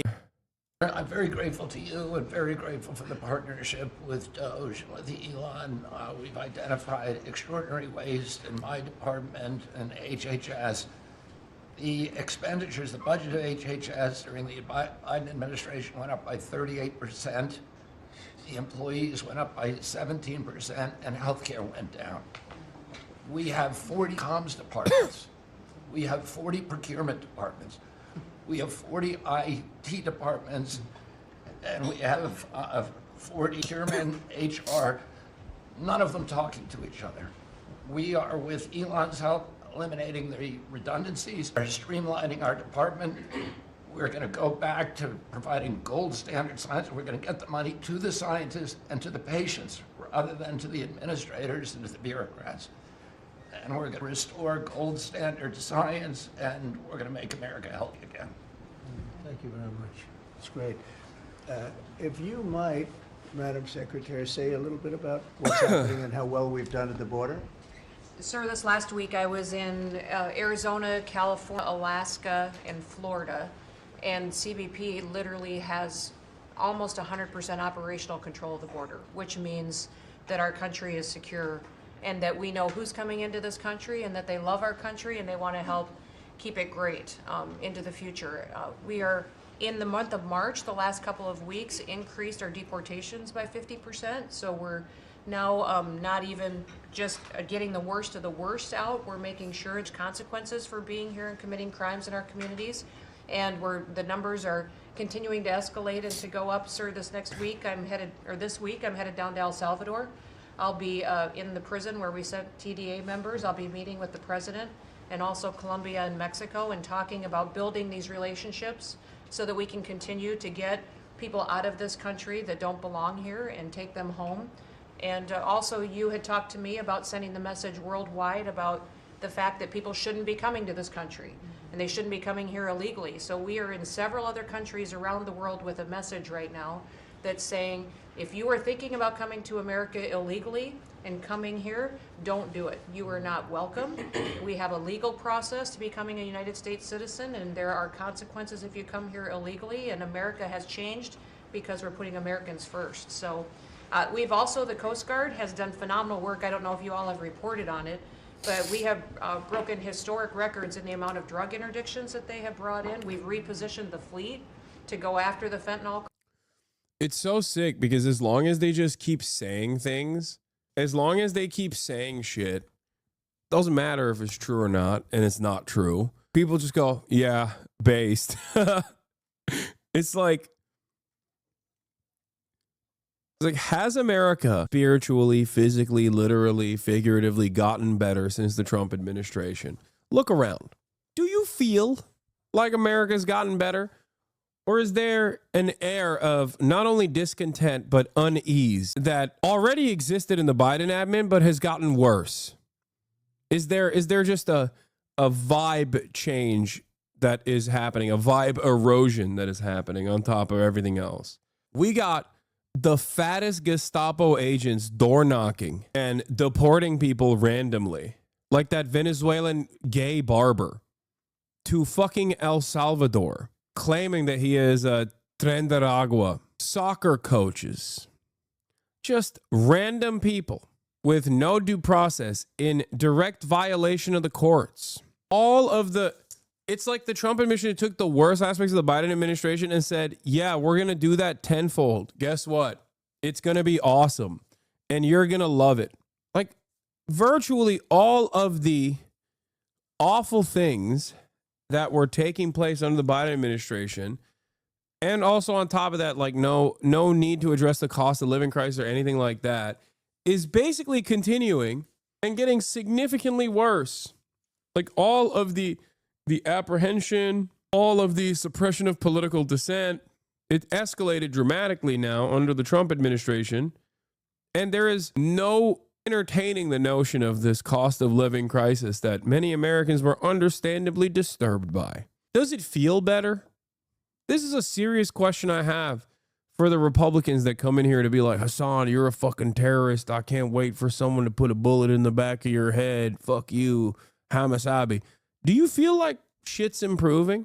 Like when some random gay Venezuelan barber is deported to El Salvador, did that actually put more money in your pocket? Did you feel like rent is better, is cheaper now? Is there even a feeling that things are heading in the right direction for you? Or does it make you feel like these were your demands from the administration and they're doing it, they're following through on those demands, so it must be for some reason, you know? At least they're doing something, right? The previous administration wasn't doing anything. At least now they're deporting people. Like that, is that what it is? Like, is that... Ask your MAGA relatives. Ask your MAGA relatives. The back and forth on the tariffs. The senseless deportation initiatives being implemented. Does that make them feel like the prices of goods are actually coming down any moment now?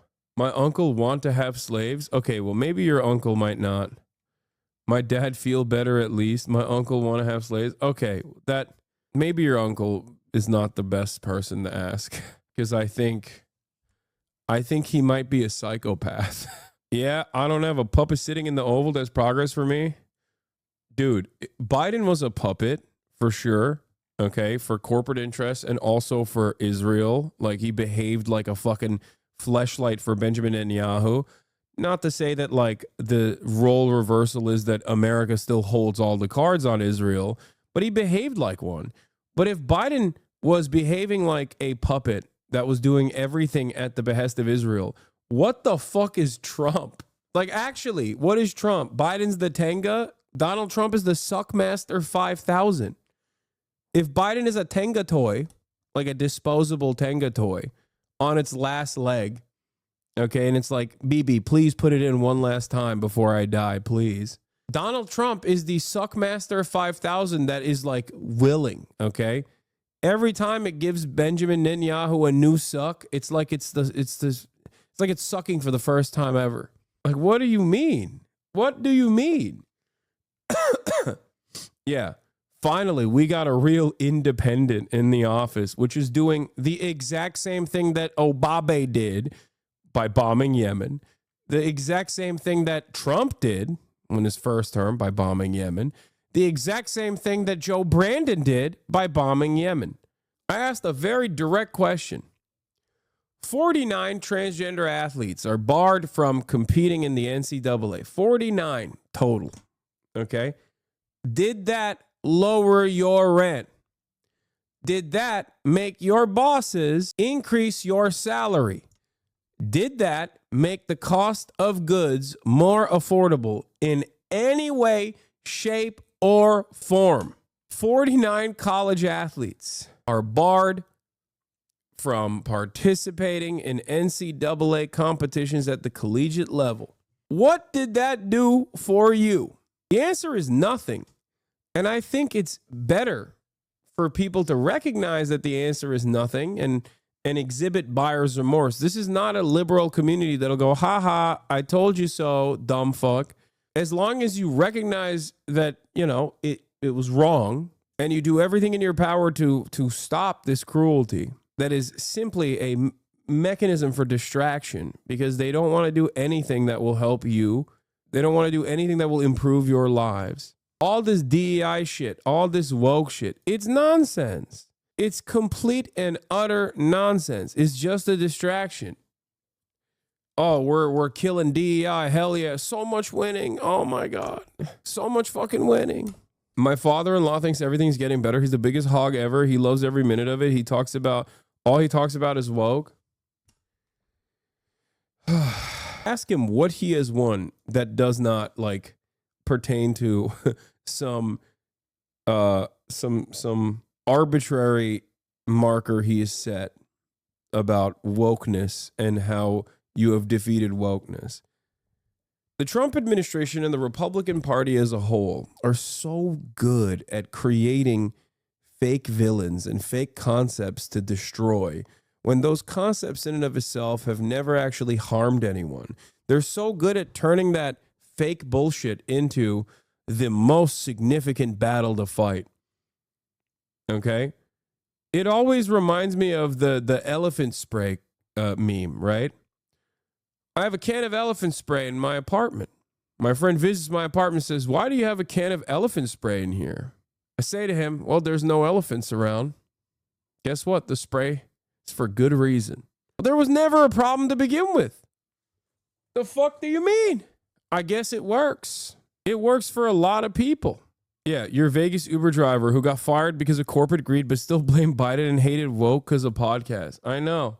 Meanwhile, it's like the current vibes overall is more akin to not just having an elephant spray and then defending having the elephant spray, but also simultaneously, you got tens of thousands, if not millions of people going, I will give you $1 million for that elephant spray. Give me the elephant spray. I want it so bad. I've never wanted the elephant spray more.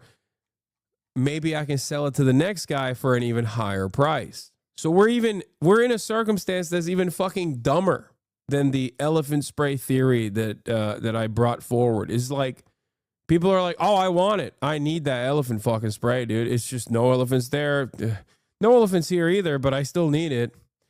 Maybe I can sell it to someone who will also want it later down the line. Crisis and to go after the southern border and securing it, and they've done amazing work. That we were down in Florida.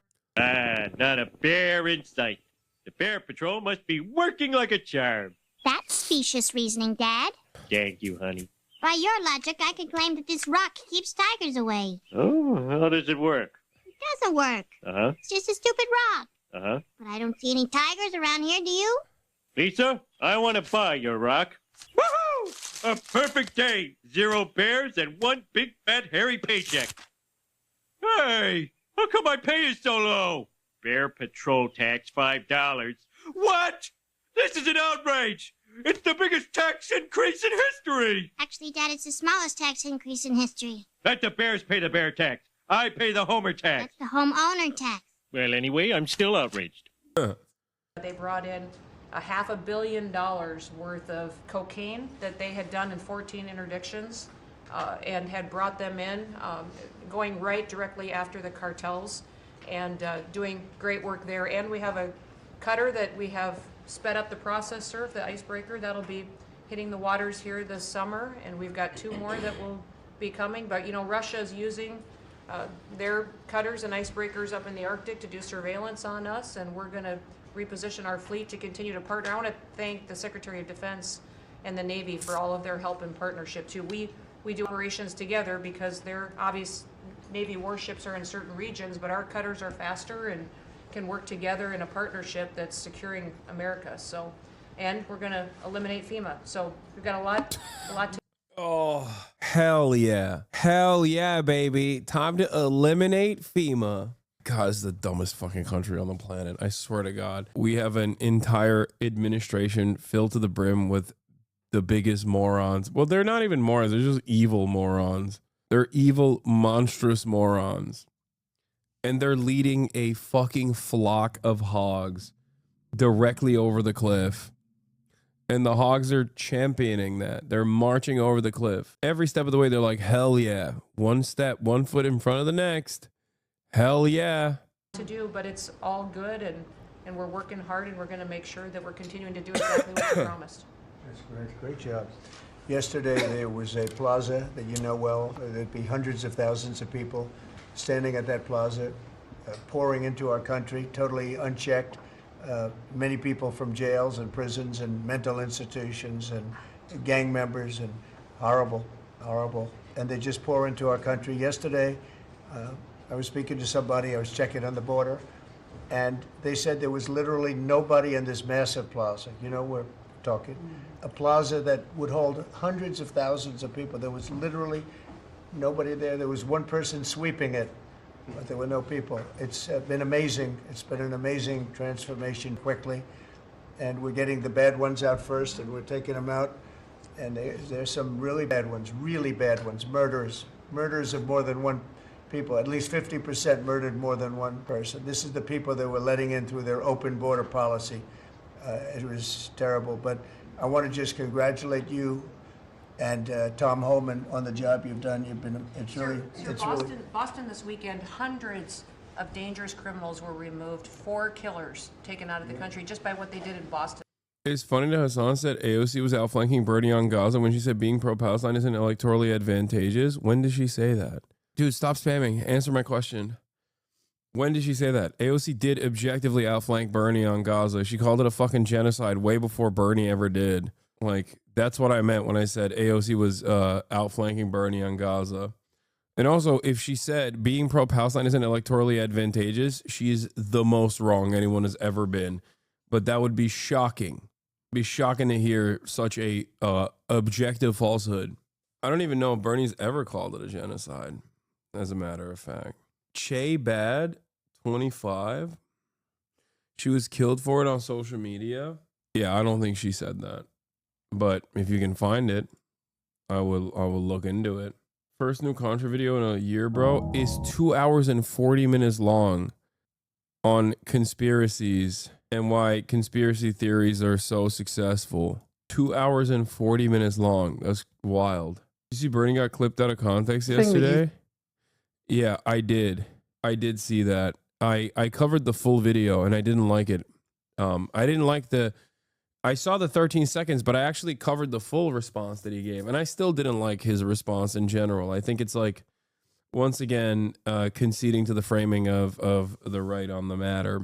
It is missing context. And the context is that he mentions that, immigration is not like a burden or a problem. And the real solution is to to ease restrictions and do better processing and stuff like that. But that's like the classic liberal position, and it's a bad position to hold.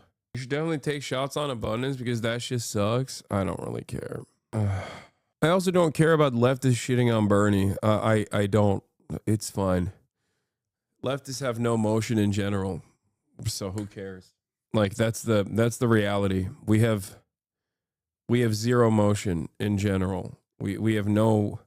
We're just all yelling into the fucking wind, okay? And all of our statements combined do not amount to a singular fucking fart in the grand scheme of things. So it genuinely doesn't matter. Just do your advocacy. Leftists have been yelling at me in perpetuity from the jump. From when I had 35 viewers all the way to 35,000 viewers. Who fucking cares? Those who understand what I'm doing will understand and will join in on the fight. Those who refuse to oftentimes will turn around and will become mega communists and the like. The Jimmy Dores of the world. What is this? This is one of the biggest weather YouTubers doesn't speak about politics ever. Oh yeah, he's talking about the NWS. Yeah.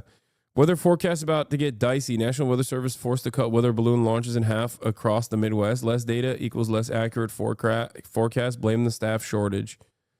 These cuts at 8 NWS stations aren't just a Midwest problem. Fewer weather balloon launches means less atmospheric data feeding into national forecast models. Weather doesn't respect state lines, and neither does bad data. Yep. Ryan Hall, y'all. The internet's weatherman. He's right. I've talked about this already. Cuts to NOAA and cuts to the National Weather Service are going to hurt commerce. It's going to hurt everything. Good luck explaining that to dumbasses, though, who don't get it, and they will never get it. All right, I'm skipping this cabinet meeting. Let's take a look outside the home of the Senate. Calls for Senator Schumer to step aside for new leadership. And its top Democrat. We need new leadership, and the time is right now. Pressure from protesters, but New York Senator Chuck Schumer defiant. Are you feeling pressure to step down?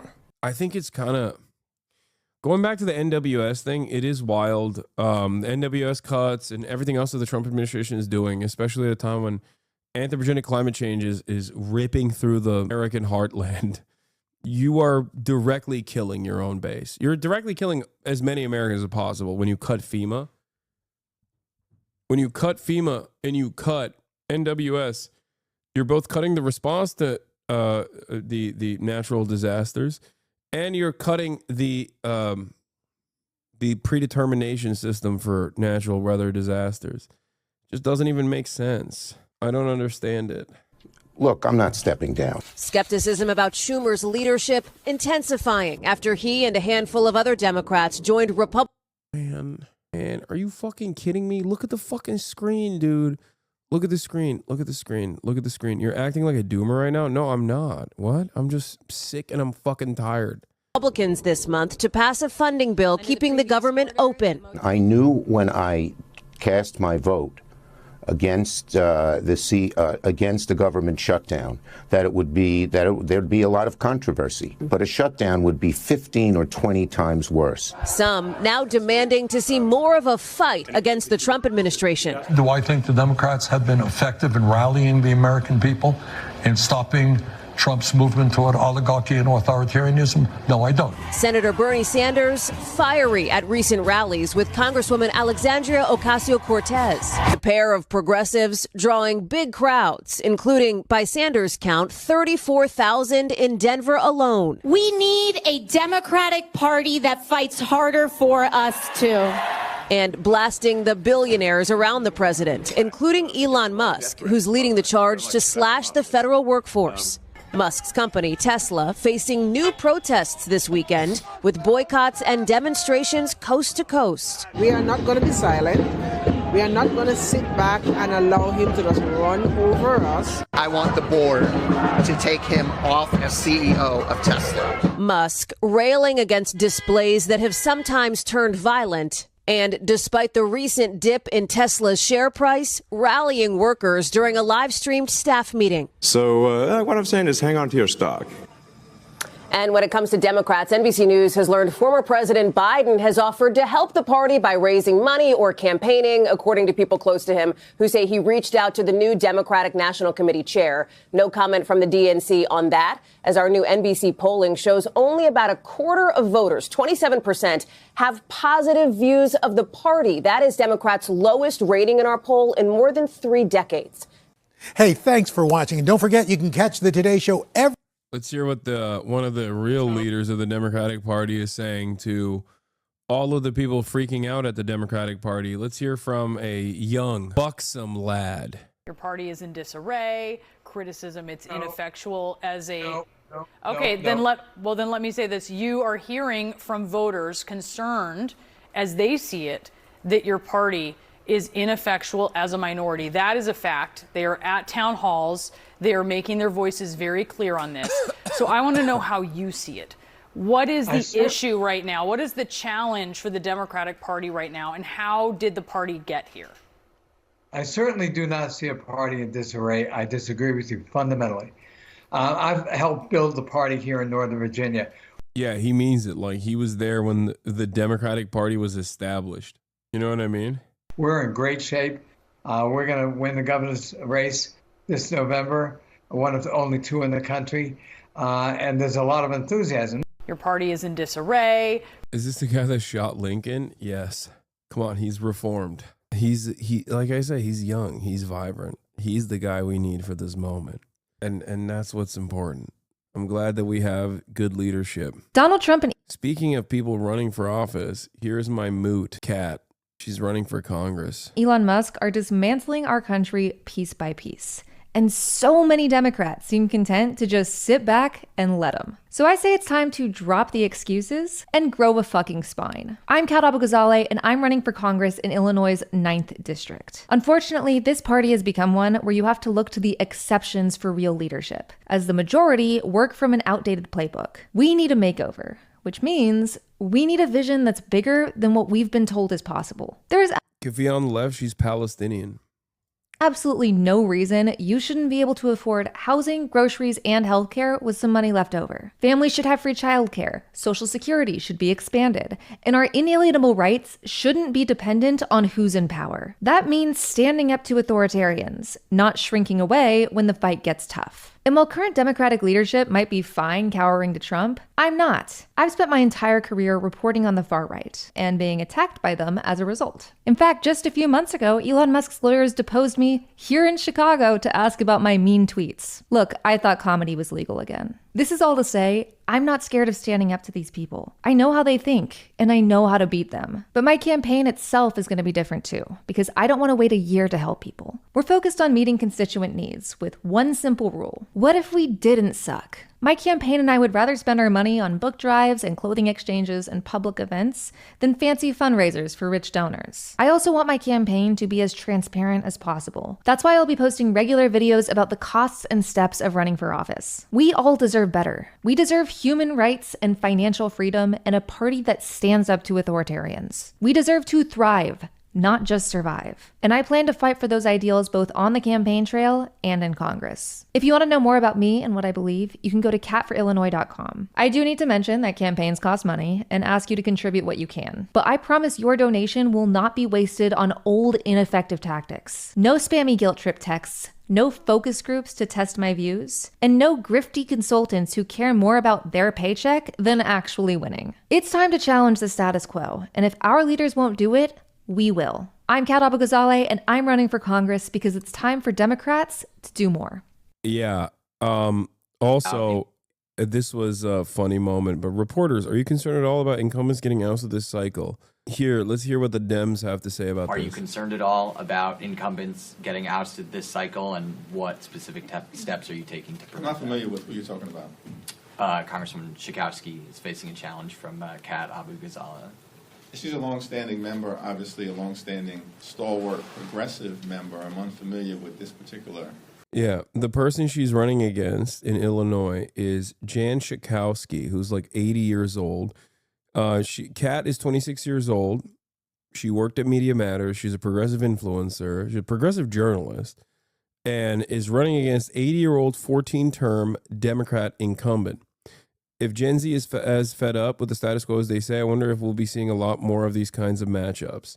I hope we do. I hope we do see a lot more of these kinds of matchups. Efendim, Kitchen Island, though. Here's also Representative Schakowsky, who's backed by J Street and has received $742,000 from the Israel lobby. She consistently votes for more weapons for Israel and voted president on AIPAC's main sponsorship bill. She's like, Schakowsky is not as pro-Israel as some of these other Democrats are, for the record. She's a J Street Democrat, which is different than an AIPAC Democrat. But it still doesn't change the dynamic. She's 80 years old. She's done 14 terms. Wait, what? Did you lock it? Oh, no. Wait, oh, don't pull it. Okay, Mom.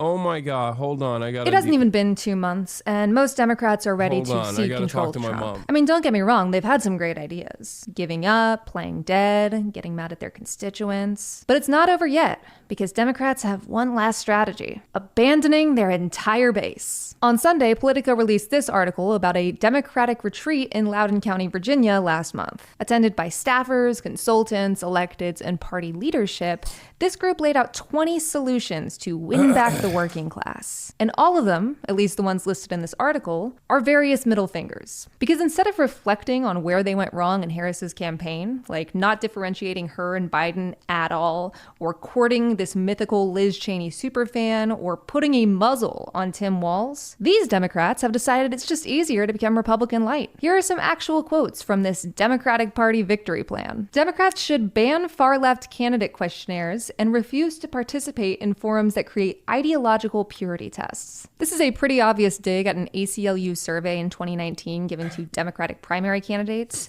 Republicans exploited it for culture war reasons. I do think that survey was unnecessary and weirdly worded, especially for a primary. But I'm not sure it's like the main thing we should be focusing on. Also, this point raises a lot more questions than answers. Kaya, what counts as far place. left? In this case, would it be the ACLU? Why do you need to control or ban these institutions? And like, how often is this an issue? Are you spending all of your time doing ideological purity tests? When is the last time you saw your children? Okay, this one's my favorite. Democrats should also move away from the dominance of small dollar donors whose preferences may not align with the broader electorate. Excuse me, what the fuck? Small dollar donors? You mean the average American who can only spare like $5 to $10 because they're living paycheck to paycheck? Motherfucker, that is the broader electorate. Also, if you think corporate money and rich people are the answers to small dollar donors, guess what? You're a Republican. Democrats should push back against far-left staffers and groups that exert a disproportionate influence on policy and messaging. Once again, what's the far left here? Also, what groups? That phrase is vague on purpose, but here's a little secret. Behind closed doors, a lot of powerful Democrats and donors refer to the millions of diverse, complex lives that make up our country as the groups. And if that feels dehumanizing, that's because it is. Also, if you think transgender people or Muslims or disabled people had disproportionate influence over the last election, I'd ask how they feel about that. Candidates should get out of elite circles and into real communities, like tailgates, gun shows, local restaurants, churches. Hypothetically, this could be good, but you have to wonder what they mean by elites, especially because we know big donors, i.e. rich people, are good. As someone who monitors political and particularly conservative media for work, I can tell you what it actually means. Academia, artistic communities, the groups. You know, the opposite of real America. Also, how fucking insulting is this? These Dems watched one episode of King of the Hill, didn't understand what the episode was actually about, and was like, yeah, we're going with that. If you actually want conservative voters, don't cosplay what you think they are. They'll think you're disingenuous because you're being disingenuous. But if you actually wanted to make a difference, you could use some of those big dollar donors to provide physical aid to people who have lost their jobs because of Trump, who can't access their Medicaid. You could be the tangible lifeboat to the effects of the man they voted for. That would change far more minds than pretending that you know how to shoot a gun. But this leads beautifully into our last bullet. The party needs to own the failures of democratic governance in large cities and commit to improving local government. This is a right-wing dog whistle, plain and simple. Conservatives constantly complain about democratic-run cities, so that way they can spread racist narratives that increase police funding and surveillance. It keeps their audience paranoid, just how they want. Oh, hey, gang. Thank you for everyone who's donating.